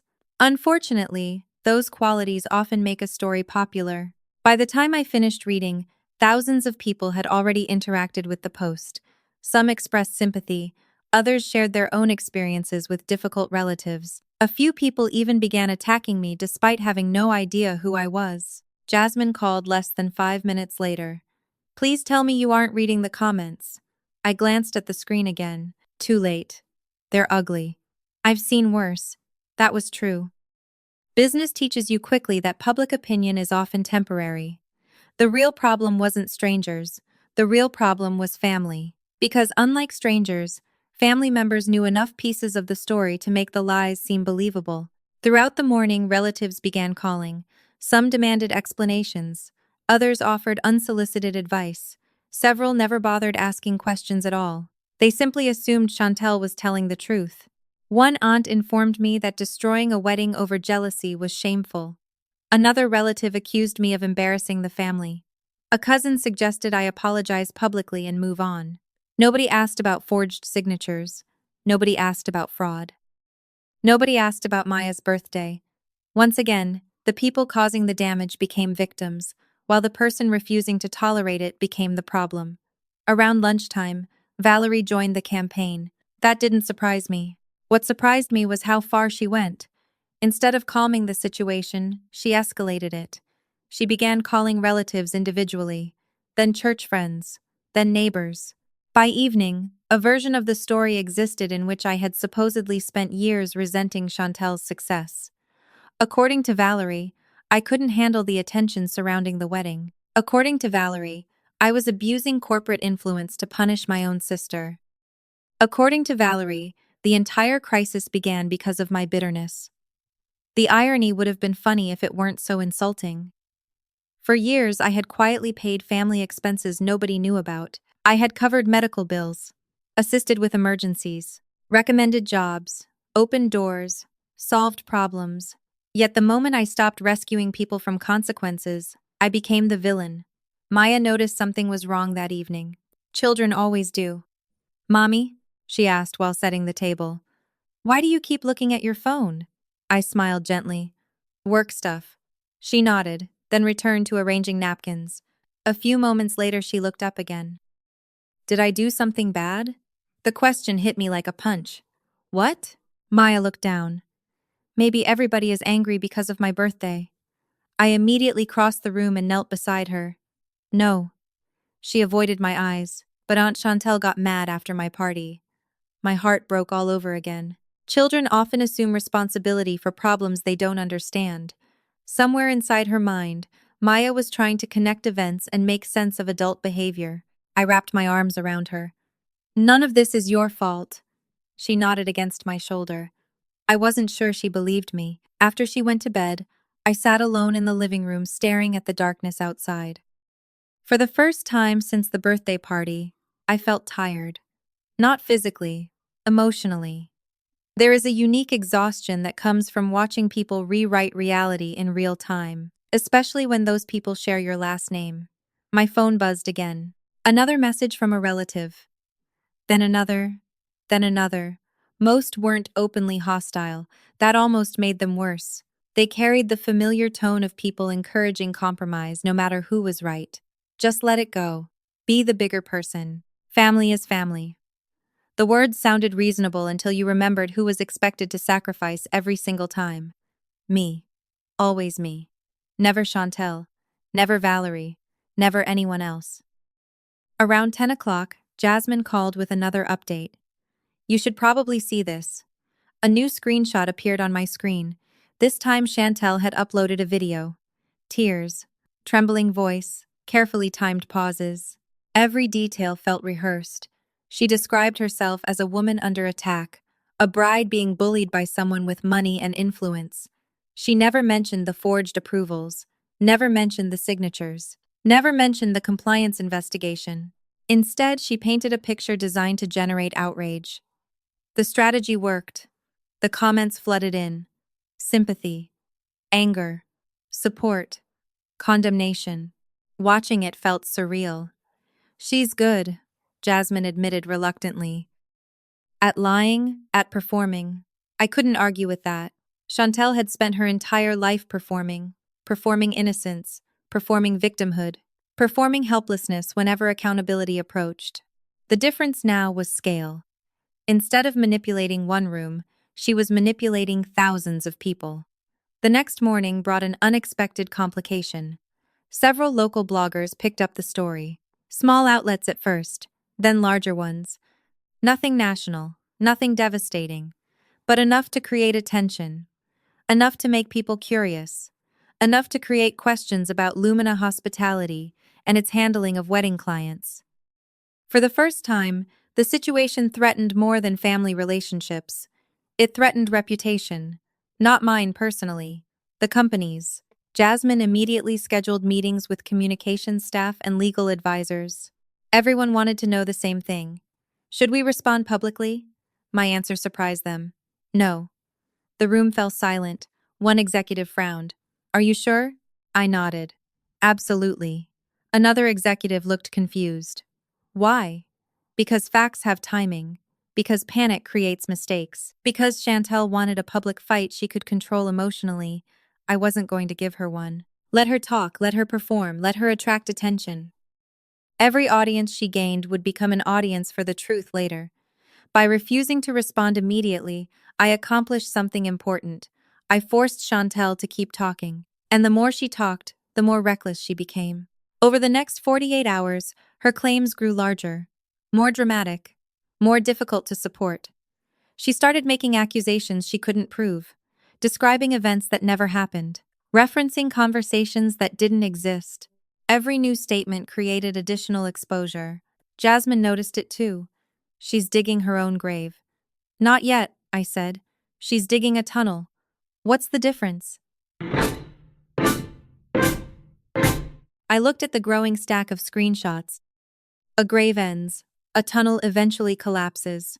Meanwhile, Connor became increasingly distant. He stopped defending her publicly, stopped repeating her explanations, stopped attacking me. That change frightened Chantel more than any invoice ever could, because for the first time, she was losing control of the one person whose opinion truly mattered. By the end of the week, she had the internet on her side, most of the family on her side, and thousands of strangers cheering for her online. Yet somehow she looked more terrified than ever. Because beneath all the attention, she knew something nobody else knew. The truth still existed. And the truth was sitting inside Lumina Hospitality waiting patiently. That night, after reviewing another round of social media attacks, I closed my laptop and opened a completely different file instead. If my family wanted to turn this into a war, then it was time to understand exactly why they had been willing to risk everything in the first place. I opened a new investigation folder labeled Bennett Family Financial Records. And within 30 minutes, I found the first clue that suggested the wedding had never been the real problem at all. The first thing I learned about desperate people is that they rarely tell you they're desperate. They tell you they're misunderstood, unlucky, Victims of circumstances. They tell you everyone else is the problem. What they almost never tell you is the truth. The truth usually sits hidden behind unpaid bills, overdue notices, maxed out credit lines, and financial decisions so reckless that exposing them would destroy the image they've spent years protecting. As midnight approached, I sat alone in my office reviewing the first records connected to the Bennett family finances. Initially, I expected to find stress, maybe some debt, maybe a few bad decisions. What I found instead looked like a slow-motion collapse that had been unfolding for years. The deeper I dug, the clearer the picture became. Valerie and my father weren't struggling. They were drowning. Mortgage refinancing records appeared first. One refinancing wasn't unusual. Two raised questions. Four in less than 6 years was alarming. Every time equity became available, they borrowed against it. Every time debt became difficult to manage, they rolled it into new debt. The house everyone admired. The house relatives constantly praised. The house Valerie loved showing off during holidays. It was barely theirs anymore. The bank owned most of it. I opened another file, then another. Credit cards, personal loans, home equity withdrawals, medical balances, missed payments, settlement agreements. The numbers climbed so quickly that I eventually stopped reacting to individual amounts and started looking at patterns instead. That's when I saw it. For years, Valerie had been spending money she didn't have while pretending everything was perfectly fine. Luxury handbags, expensive vacations, designer furniture, social events, church fundraisers, wedding gifts. Every purchase supported the same illusion: success, respectability, status. The image mattered more than reality. It always had. Suddenly, dozens of childhood memories made sense. The obsession with appearances, the constant comparisons, the need to impress relatives, the endless pressure to look successful even when nobody asked. They weren't managing a life. They were managing a performance. My phone buzzed. Jasmine. I answered immediately. Tell me you found something. I found a lot. Her voice carried the same disbelief I felt. How bad? Papers shuffled. Worse than the wedding. That got my attention. Jasmine rarely exaggerated. Start talking. She walked me through another layer of financial records. Accounts connected to Valerie. Accounts connected to Chantel. Joint obligations. Outstanding balances. Everything seemed tied together. Every financial decision depended on another one surviving. Every debt relied on future money that didn't exist yet. It reminded me of a collapsing tower built from credit cards and denial. Then Jasmine reached the part that truly mattered. The wedding isn't their goal. I leaned forward. Explain. The wedding is their solution. For several seconds, neither of us spoke. Then everything started clicking into place. The luxury venue, the desperation, the forged approvals, the public victim campaign, the panic, the lies. None of it was really about celebrating a marriage. It was about survival. Chantel needed that wedding, not emotionally, financially. The Sterling family represented opportunity, status, connections, access to resources. The wedding wasn't a celebration, it was an investment. Suddenly, Tyrone's behavior made more sense too. Not because he was innocent, because he was trapped. If the wedding collapsed, multiple financial lifelines collapsed with it. Jasmine continued. There's more. Of course there was. There always was. Another file arrived in my inbox. This one focused entirely on Chantel. I opened it and immediately felt my stomach tighten. Credit utilization above 90%, personal loans, collection notices, missed payments, delinquent accounts. Several balances had already entered legal review. Chantel wasn't planning a luxury wedding because she was wealthy. She was planning one because she desperately needed people to believe she was wealthy. The difference was enormous. For years, she had mocked responsibility while spending money she never earned. Now reality had finally arrived demanding payment. Unfortunately, she intended to hand that bill to someone else. Me. The next several hours revealed even more. Hidden borrowing between relatives, informal loans, financial favors disguised as gifts, small lies that eventually became large lies. The entire family system operated like a machine, designed to avoid accountability.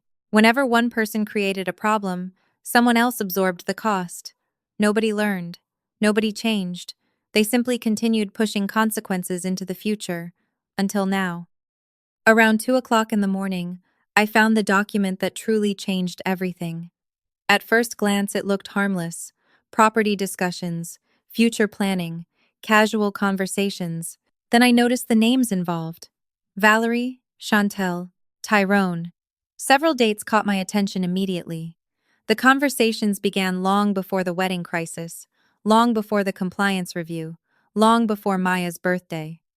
I read more carefully, then even more carefully. My pulse slowed. The discussion wasn't about wedding planning. It was about Grand Magnolia. Specifically, future access to Grand Magnolia, potential management opportunities, event revenue, property influence, control. My expression hardened. They weren't simply trying to use the venue. They had already started imagining ownership. The entitlement was breathtaking. People who never paid for something were already discussing what they might do with it later. The deeper I read, the clearer their assumptions became. They genuinely believed proximity to me created rights: rights to discounts, rights to access, rights to influence, rights to decisions. None of them ever asked permission. They simply assumed it would happen eventually. I leaned back in my chair and stared at the ceiling. For years, I wondered why certain relatives only called when they needed something. Why every family gathering eventually became a conversation about money. Why every success I achieved somehow transformed into a resource everyone else expected to share. Tonight, I finally understood. They didn't see me as family. They saw me as infrastructure, a system, a safety net, an endless supply of solutions. The moment I stopped functioning as their solution, they viewed me as the problem. My phone buzzed again. This time it wasn't Jasmine. It was one of our property managers at Grand Magnolia. The message was short, very short, but it immediately erased any remaining fatigue. I opened it, read it once, then again. According to the report, Chantel had appeared at the venue earlier that evening. Not alone. Several relatives accompanied her. What happened next made my jaw tighten. She wasn't asking questions about the reservation anymore. She wasn't negotiating. She wasn't apologizing. She was giving instructions, demanding access, speaking to staff as if she already possessed authority, acting like the venue belonged to her. The property manager attached security notes describing increasingly aggressive behavior. Employees felt uncomfortable. Boundaries were challenged. Rules were ignored. Then I reached the final paragraph, the paragraph that changed everything. According to staff, Chantel informed multiple people that the wedding would proceed no matter what happened. When asked how she intended to accomplish that, she smiled and said something that immediately caught my attention. She told them Grand Magnolia was going to be part of her family soon anyway. I stared at the sentence for a long time. Not because it surprised me, because it revealed exactly how far she was willing to go. The fraud hadn't scared her. The debt hadn't stopped her. The public lies hadn't slowed her down. Instead of retreating, she was escalating. And somewhere inside that escalation, a new plan was forming. One far more dangerous than anything she had attempted before. As I closed the report, another message arrived from the property manager. Security footage had been preserved. Staff statements were being collected. Additional incidents had occurred after Chantel left. I opened the attachment and felt my expression harden immediately, because for the first time since this nightmare began, it looked like Chantel wasn't just trying to save her wedding anymore. She was trying to take control of Grand Magnolia itself. By the following afternoon, it became painfully obvious that Chantel Bennett had reached the most dangerous stage of desperation. She no longer cared whether her actions made sense. She only cared whether they delayed consequences. People who still believe they can escape accountability tend to make reckless decisions. People who know accountability is coming often make catastrophic ones. According to the reports arriving from Grand Magnolia, Chantel had spent the previous 24 hours calling vendors, contacting relatives, speaking with wedding planners, and making promises she had absolutely no authority to make. The most alarming part wasn't her confidence. It was the fact that dozens of people believed her. Confidence has a strange effect on human beings. If someone lies with enough certainty, others often mistake it for truth. By noon, Chantel had convinced half the Bennett family that the venue dispute was nearly resolved. By 3 o'clock, she was telling people that legal issues had been handled. By 5 o'clock, she was claiming the wedding would proceed exactly as planned. Every version of the story became larger than the one before. None of it was true. Meanwhile, Connor continued growing quieter. That concerned Chantel more than she admitted. In previous arguments, Connor always engaged. He defended himself, asked questions, tried to solve problems. Now he mostly listened, observed, watched. That kind of silence unsettles manipulators because silence creates space for independent thought. The less Connor argued, the more Chantel lost control of the narrative. Unfortunately, instead of recognizing the danger, she doubled down. Around 6 that evening, Grand Magnolia's property manager called me directly. His voice sounded exhausted. "You need to know what's happening." I stepped away from a meeting and closed my office door. "Tell me." The next several minutes transformed concern into certainty. Chantel wasn't simply visiting the venue anymore. She was using it. Not legally. Not officially. She was acting as though ownership already belonged to her. Earlier that afternoon, she arrived with several relatives, including Valerie. They toured portions of the property, directed staff, discussed seating arrangements, examined floral placement, requested access to private areas. When employees explained that authorization was required, Valerie reportedly informed them there had been a misunderstanding and that everything would soon be resolved. It was entitlement on a scale I had never witnessed before. What stunned me most wasn't the behavior itself, it was the assumption behind it. Neither woman appeared worried. Neither woman acted cautiously. They genuinely believed they would eventually get what they wanted. Rules existed for other people. Consequences existed for other people. Boundaries existed for other people. That mindset explained everything. As the evening continued, the situation escalated further. Additional reports arrived. Several relatives had been invited to Grand Magnolia for what Chantel described as an informal family gathering. According to staff, the event looked suspiciously similar to a wedding rehearsal. Catering discussions occurred. Decorations were examined. Guest logistics were reviewed. Family photographs were taken. None of it had authorization. None of it had approval. Yet everyone behaved as though the venue already belonged to them. When Jasmine reviewed the reports, she simply shook her head. They're trying to force reality to catch up with the lie. The description was perfect.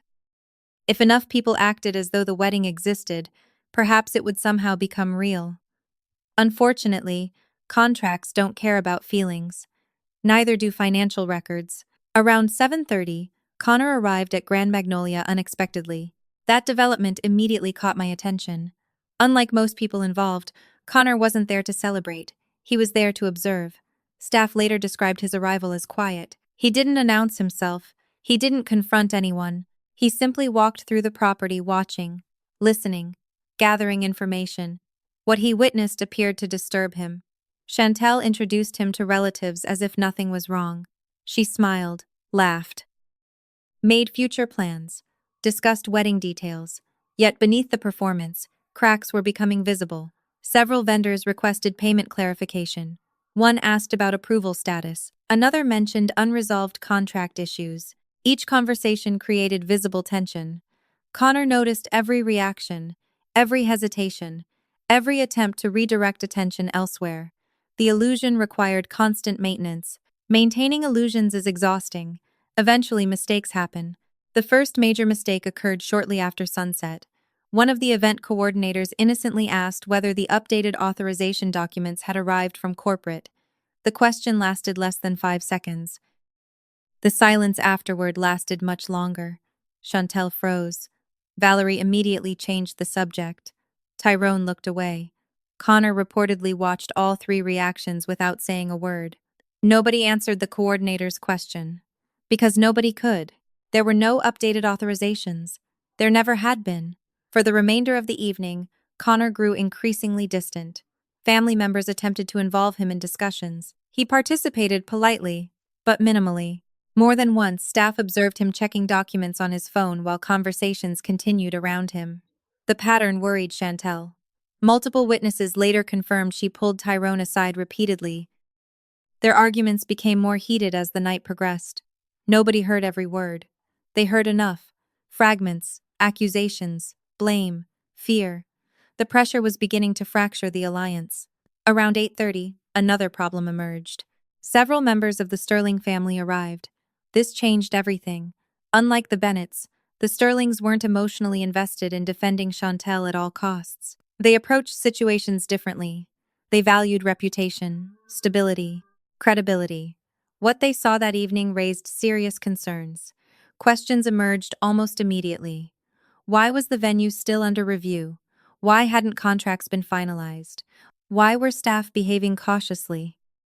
Why did nobody seem capable of giving direct answers? The atmosphere shifted. Chantel felt it. Valerie felt it. Tyrone felt it. Suddenly, the audience wasn't composed entirely of loyal supporters anymore. Independent observers had entered the room. Independent observers are dangerous when lies are involved. The evening deteriorated quickly after that. One Sterling relative requested clarification regarding venue approval status. Another asked about vendor contracts. A third questioned timeline inconsistencies. Each question landed like a hammer. The answers sounded increasingly forced. More importantly, they sounded different depending on who provided them. Connor remained silent throughout most of it. That silence spoke volumes. For the first time since the engagement, several members of his family appeared genuinely uncomfortable. The image Chantel spent years constructing was beginning to wobble, not collapse. Wobble. Sometimes that's all it takes. Then came the moment that finally crossed the line. According to security reports, Chantel entered a restricted administrative section of Grand Magnolia without authorization. She wasn't alone. Valerie accompanied her. When confronted by staff, both women insisted they had every right to be there. The discussion quickly became heated. Employees attempted to remain professional. Chantel became increasingly aggressive. Several witnesses described her behavior as possessive, territorial, as though she already owned the property. The confrontation ended only when security intervened. By then, multiple guests had witnessed the exchange, including members of the Sterling family, including Connor, including several vendors. The damage was immediate. Whispers spread throughout the property. Questions multiplied. Confidence evaporated. The illusion was no longer functioning. Around 9:15, the property manager called me again. This time, he sounded far more serious. "You need to come here." I looked up from my desk. "Why?" The answer arrived instantly. "Because this is no longer a venue issue." My expression hardened. "What is it?" Several seconds passed. Then he spoke quietly. "It's becoming a public incident." I didn't respond immediately. Outside my office window, the Atlanta skyline glowed against the night sky. Somewhere across the city, Chantel was still trying to force her fantasy into existence. Somewhere inside Grand Magnolia, relatives, vendors, staff members, and members of the Sterling family were watching the situation unravel in real time. The property manager spoke again. "If you don't show up soon, someone else is going to take control of this story." That settled it. I grabbed my keys, informed Jasmine where I was going, and headed for the elevator. 30 minutes later, my car pulled into Grand Magnolia's private entrance. Through the glass walls of the main event hall, I could already see clusters of people gathered together, whispering, watching, waiting, and standing in the center of it all, still acting like she owned the place, was Chantel Bennett. She had no idea I was there. She had no idea what I knew, and she certainly had no idea that the next few minutes were about to change the course of her entire life. The moment I stepped into Grand Magnolia, I knew the evening had already moved beyond damage control. You can feel it when a room reaches that point. Conversations become quieter. Smiles become forced. People stop enjoying themselves and start watching each other instead. The atmosphere inside the event hall felt less like a wedding celebration and more like the final minutes before a storm breaks. Clusters of guests stood near tables whispering. Vendors exchanged uneasy glances. Members of the Sterling family watched everything with growing concern. At the center of the room stood Chantel, still pretending she controlled the situation. She laughed too loudly, smiled too often, touched too many arms while speaking. Every movement screamed desperation disguised as confidence. Then she saw me. The smile vanished instantly. Not completely, just long enough for the truth to flash across her face before she recovered. Fear, Real fear. For the first time since Maya's birthday, Chantel understood she was no longer controlling the story. Several heads turned as I walked through the room. Then more. Then nearly everyone. Connor noticed me immediately. So did Tyrone. Valerie's expression hardened before I even reached them. Nobody spoke at first. The silence spread across the hall like a wave. Eventually, Chantel forced a laugh. Look who decided to show up. Nobody joined her. That should have been her first warning. I heard there was confusion, I said calmly. I thought I'd help. Valerie crossed her arms. You have done enough. I looked directly at her. No, actually, I haven't started yet. That landed exactly the way I intended. Around us, conversation stopped completely. The room was listening now, not because I demanded attention, because everyone sensed something important was about to happen. The property manager approached quietly and handed me a tablet. Every file I requested had already been loaded. Security footage, authorization records, internal communications, staff statements, time-stamped reports, everything. Months of lies sitting inside one device. Chantel noticed the tablet immediately. Her confidence cracked, just slightly. What is that? She asked. I didn't answer. Instead, I turned toward the guests. Since everyone is here, let's clear up a few misunderstandings. Valerie stepped forward. This is not the time. You're right, I smiled. The time for misunderstandings ended weeks ago. Several members of the Sterling family exchanged glances. Connor remained silent, watching, listening, waiting, the same way he had been doing for days. I tapped the screen and connected it to the venue display system. Moments later, one of the large presentation screens positioned throughout the hall illuminated. Confusion spread across the room, then curiosity, then concern. The first image appeared. A copy of the wedding approval authorization bearing my signature. Gasps followed immediately. People recognized the document. Chantel certainly did. Why are you showing that? She asked sharply. I zoomed in on the signature. Because this signature isn't mine. The room became still, very still. Tyrone's face lost color immediately. Valerie looked toward him so fast that several people noticed. Another mistake. I displayed the second document, then the third, then the fourth. Everyone carried the same forged authorization. Everyone used my name. Everyone approved expensive wedding services worth thousands of dollars. Nobody interrupted now. The evidence was speaking for itself. Someone used these documents to obtain nearly $180,000 in services from Grand Magnolia. A low murmur spread through the crowd. Several vendors visibly reacted. They knew exactly what those numbers meant. Chantel attempted to recover. This proves nothing. I nodded. You're right. Then I changed slides. The next screen displayed access logs, timestamps, user activity, IP records, locations. Technical information most guests didn't fully understand. Fortunately, they didn't need to. Jasmine stepped forward from the back of the room. Several people hadn't even realized she was present. I oversee compliance for Lumina Hospitality, she said calmly. Every access event shown here was independently verified. The room grew quieter. Jasmine pointed toward the highlighted entries. These records show repeated unauthorized activity linked to the same residential location. She paused. Valerie Bennett's home. This time the reaction was immediate. Several relatives physically turned toward Valerie. Others looked at Chantel. Tyrone stared at the floor. Nobody looked comfortable. Valerie opened her mouth, closed it, then opened it again. No words came out. For years she had survived on confidence and volume. Neither helped against data. I continued. The wedding package wasn't approved. Another slide appeared. It was stolen. The word hit harder than I expected. People could rationalize family conflict. They could rationalize misunderstandings. Theft was different. Theft created victims. Suddenly, this wasn't about hurt feelings anymore. It was about choices, deliberate choices. Chantel's voice rose immediately. That's a lie. I switched slides again. Emails appeared. Internal communications. Messages instructing employees to ignore billing concerns. Fake executive authorizations. Direct requests to bypass payment procedures. One by one, every explanation Chantel had used publicly began collapsing. The room watched it happen in real time, like a building being dismantled brick by brick. Tyrone finally spoke. We never intended stop. The single word came from Connor. Every head turned. Connor stood slowly.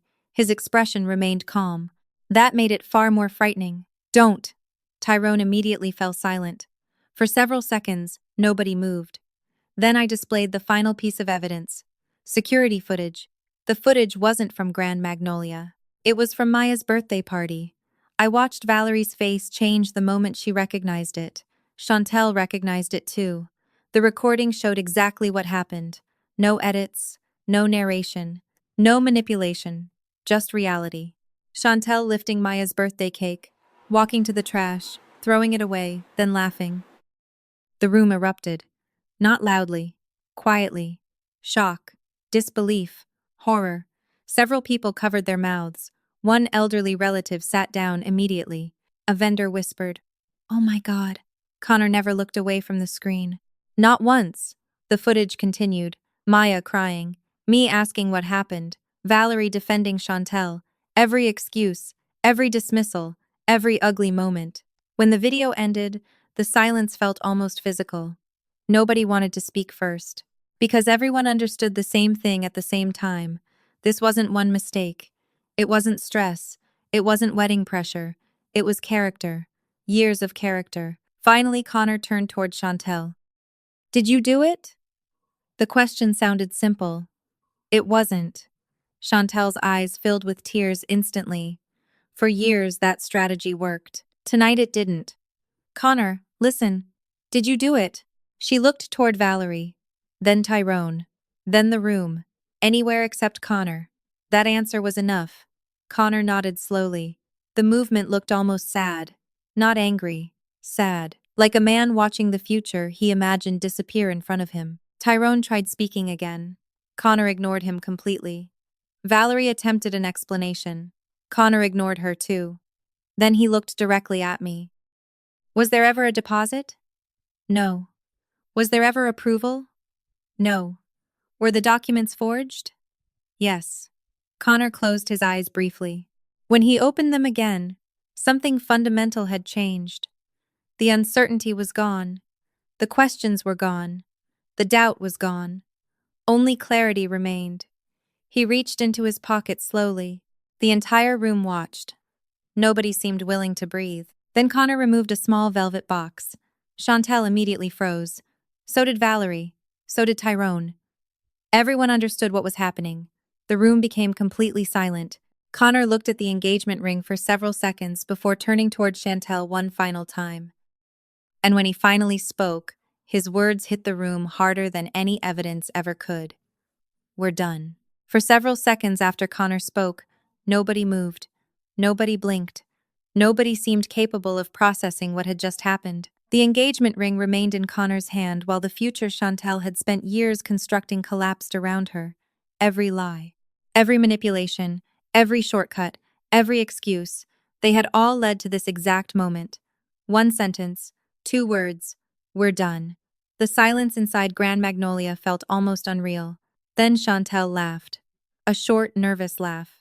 The kind people make when reality becomes too painful to accept. Stop. Her voice shook slightly. Connor, stop being dramatic. Nobody joined her. Nobody smiled. Nobody rescued her. For perhaps the first time in her adult life, there was no one left willing to pretend. Connor looked at her with an expression I hadn't seen before. Not anger, not hatred. Disappointment.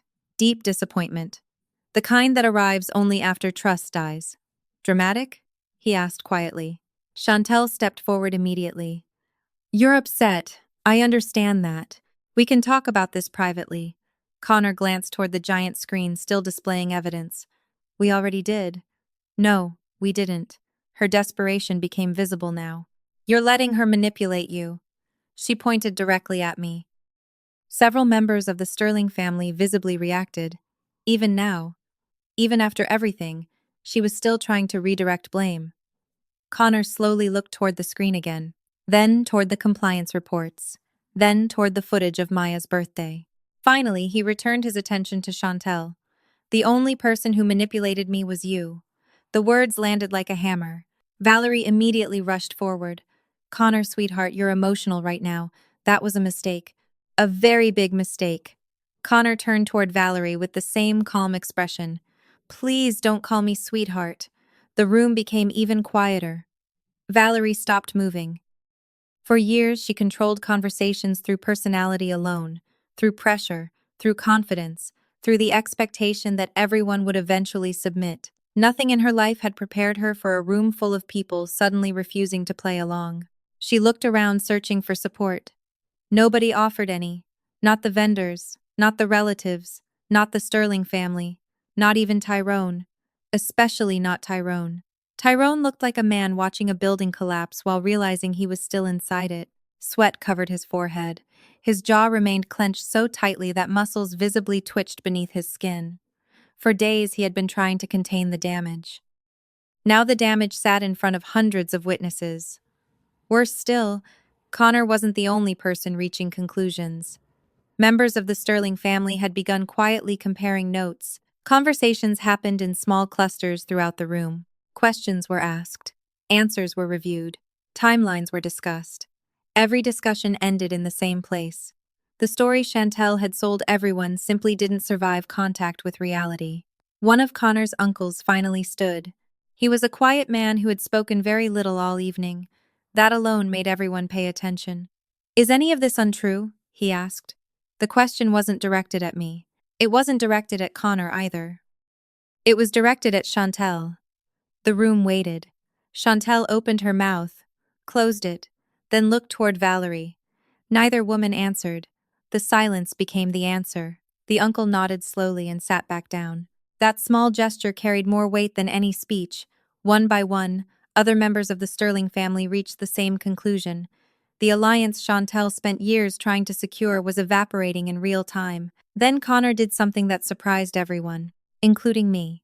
He walked directly to the center of the room. Every conversation stopped. Every eye followed him. Without speaking, he placed the engagement ring box on a nearby table. The sound was soft, almost insignificant. Yet somehow it echoed through the entire hall. Chantel stared at it like she had been physically struck. Connor. Her voice cracked. He didn't respond. Connor, please. Nothing. Don't do this. Still nothing. Finally, Connor looked directly at her. You lied about the wedding. Silence. You lied about the approvals. More silence. You lied about the money. Chantel started crying. Real tears this time. Unfortunately, tears arrive too late when trust has already died. Connor continued. The worst part isn't the fraud. That surprised her. Hope briefly appeared on her face. Then Connor destroyed it. The worst part is that you looked me in the eye every day and expected me to believe it. The hope vanished instantly. Around the room, people lowered their eyes. Nobody wanted to witness someone being dismantled that completely. Yet nobody could look away either. Valerie attempted one final rescue. Connor, families make mistakes. He turned toward her. Throwing away a 6-year-old child's birthday cake wasn't a mistake. Valerie froze. Connor wasn't finished. Forging documents wasn't a mistake. Another pause. Lying for weeks wasn't a mistake. Another. Those were choices. There was nothing left to argue with. The truth often becomes most dangerous when it becomes simple. Meanwhile, Tyrone finally reached his breaking point. Unlike Chantel, he understood exactly how serious the situation had become. He knew what the evidence meant. He knew what the compliance reports meant.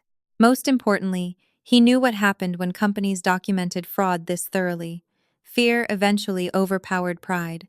We need to leave, he muttered. Nobody listened. We need to leave now. Still, nobody moved. Tyrone suddenly raised his voice. Did you hear me? The outburst only made him look worse. Several security personnel shifted positions immediately. The property manager stepped closer. Tyrone noticed. For a brief moment, anger flashed across his face. Then reality returned. He wasn't in control here. Not anymore. He never had been. The room belonged to consequences now. Around 10 o'clock, guests began leaving. Not because the evening ended, because the illusion had. Vendors quietly packed equipment. Family members avoided eye contact. Conversations happened in whispers. Nobody wanted to become part of the disaster. The Sterling family departed together. Connor left with them. He never looked back. Not once. Watching that moment felt strangely sad. Not because of Chantel, because relationships aren't supposed to end like this. They end like this only when lies become more important than people. After the final guests disappeared, Grand Magnolia felt eerily quiet. Chantel sat alone at one of the tables, staring at the abandoned engagement ring box. Valerie remained beside her, but even she seemed smaller somehow. Less certain, less powerful. For the first time in years, there was nobody left to blame, no narrative left to control, no audience left to manipulate.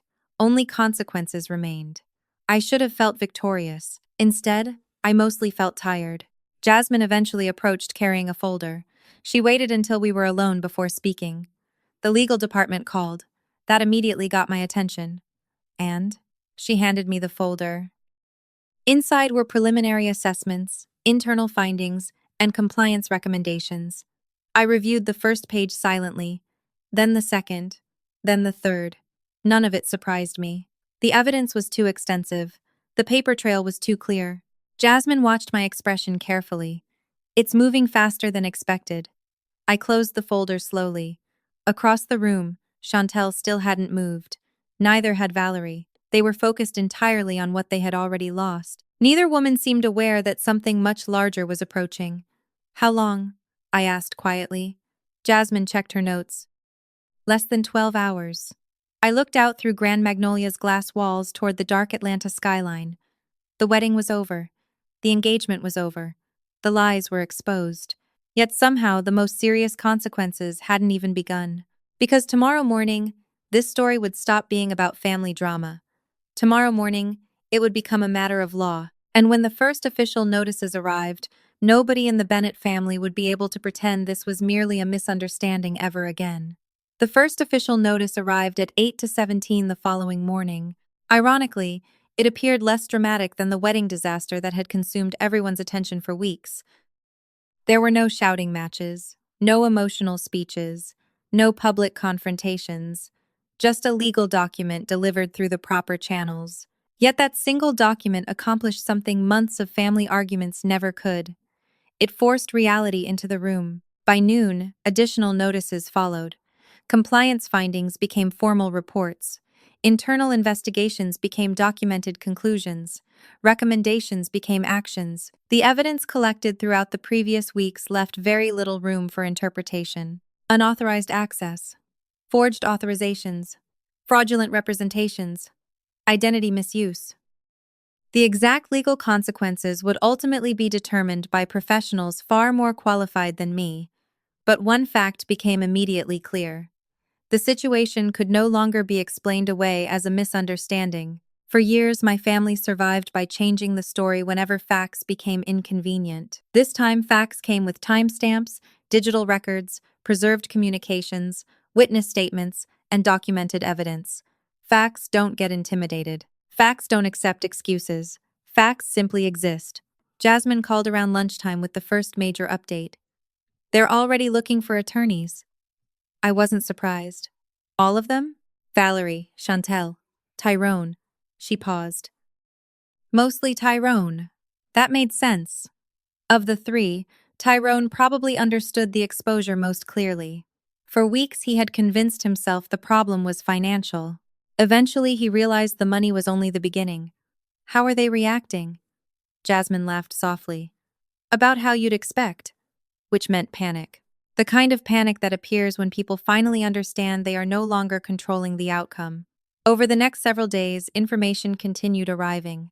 Some relatives distanced themselves immediately. Others suddenly discovered a passion for neutrality. Family members who spent weeks criticizing me began speaking very differently once documents became public within legal and professional circles.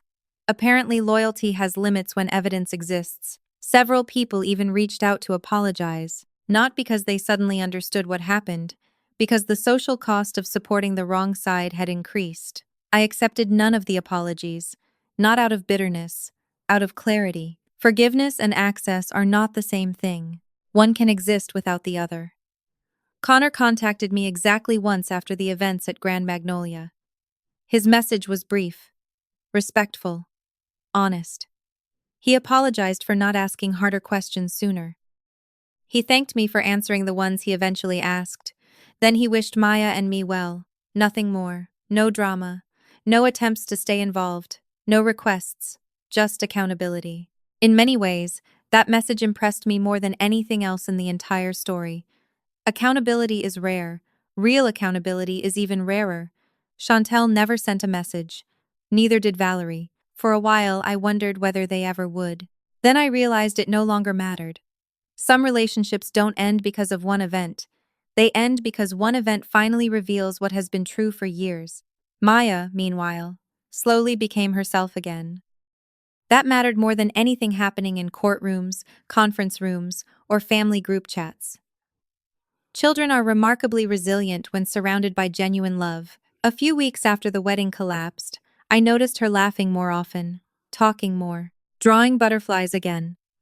One afternoon, she asked a question while helping me bake cookies. "Mommy?" "Yes, baby?" She carefully spread frosting across a cookie before speaking. "Are Grandma and Aunt Chantel still mad?" I considered the question carefully. Children deserve honesty, but they also deserve peace. "I don't know," I answered. "Maybe." Maya thought about that for several seconds. "Are you mad?" That question was harder. Not because I didn't know the answer. Because I did. "No," I finally said. "I'm not mad anymore." She smiled. "Good." Then she returned to decorating cookies as if she had just solved the world's easiest problem. Maybe she had. Anger requires energy. Healing does not. Around a month later, I decided to do something I should have done long ago. I planned a new birthday celebration for Maya, not because she demanded one, she never did. Not because she expected one, she didn't. I planned it because some memories deserve replacement. We rented a smaller venue, invited friends who genuinely cared about her, ordered a cake covered in butterflies and bright colors exactly the way she originally wanted. No drama, no competition, no speeches about family loyalty, just people who loved a little girl. When the cake arrived, Maya stared at it for several seconds. Then she looked at me. "This one is prettier." I smiled. "I think so too." During the party, I watched her run around the room laughing with friends. Nobody ignored her. Nobody pushed her aside. Nobody transformed her celebration into their own event. For the first time in months, everything felt simple. That simplicity felt priceless. Several weeks later, one final surprise arrived. The board of a national youth empowerment campaign contacted Lumina Hospitality about a partnership initiative focused on confidence, resilience, and positive representation for young Black girls. During one planning discussion, someone asked whether I knew a child who might participate in promotional materials. The answer came instantly: Maya. Watching my daughter stand confidently in front of a camera months later felt surreal, not because she became famous, not because millions of people suddenly knew her name, because she smiled without fear. The same little girl who once stood crying beside a trash can now stood proudly in her own skin, completely unaware that she was teaching adults a lesson most never learn. Your worth is not determined by people who fail to recognize it. News about Valerie, Chantel, and Tyrone continued reaching me occasionally. Financial problems remained, legal consequences continued, relationships fractured, opportunities disappeared. None of it brought me satisfaction. Consequences are not celebrations, they are simply outcomes. The choices belong to them, the outcomes belong to reality. Eventually, even those updates became less frequent. Life moved forward, as it should. One evening, nearly a year after Maya's ruined birthday, she climbed onto the porch swing beside me and rested her head against my shoulder. The sunset painted the sky orange and gold across the horizon. For several minutes we sat quietly. Then she asked, "Mommy? Yes? Do you think bad people always lose?" I smiled. Children ask the most profound questions when they least expect it. "No," I said honestly. Maya looked surprised. "They don't?" "Not always." She thought about that. "Then what happens?" I wrapped an arm around her shoulders. "Eventually they have to live with who they are." Maya considered the answer carefully before nodding. Apparently it made sense to her. A few moments later, she pointed toward the sky and started talking about cloud shapes. The conversation moved on. Life moved on. And as I listened to my daughter laugh, I realized something important. The greatest victory was never exposing the lies. It wasn't saving the company. It wasn't stopping the wedding. It wasn't even proving I was right. The greatest victory was breaking a cycle that should have ended generations ago. Maya would grow up knowing that love does not require accepting abuse. Family does not require sacrificing dignity, and protecting your peace is not selfish. It is necessary. People often ask where justice begins. After everything that happened, I finally know the answer. Justice begins the moment you stop teaching others that they can hurt you without consequences. And sometimes, the strongest verdict you can deliver is simply walking away, building something better, and refusing to look back.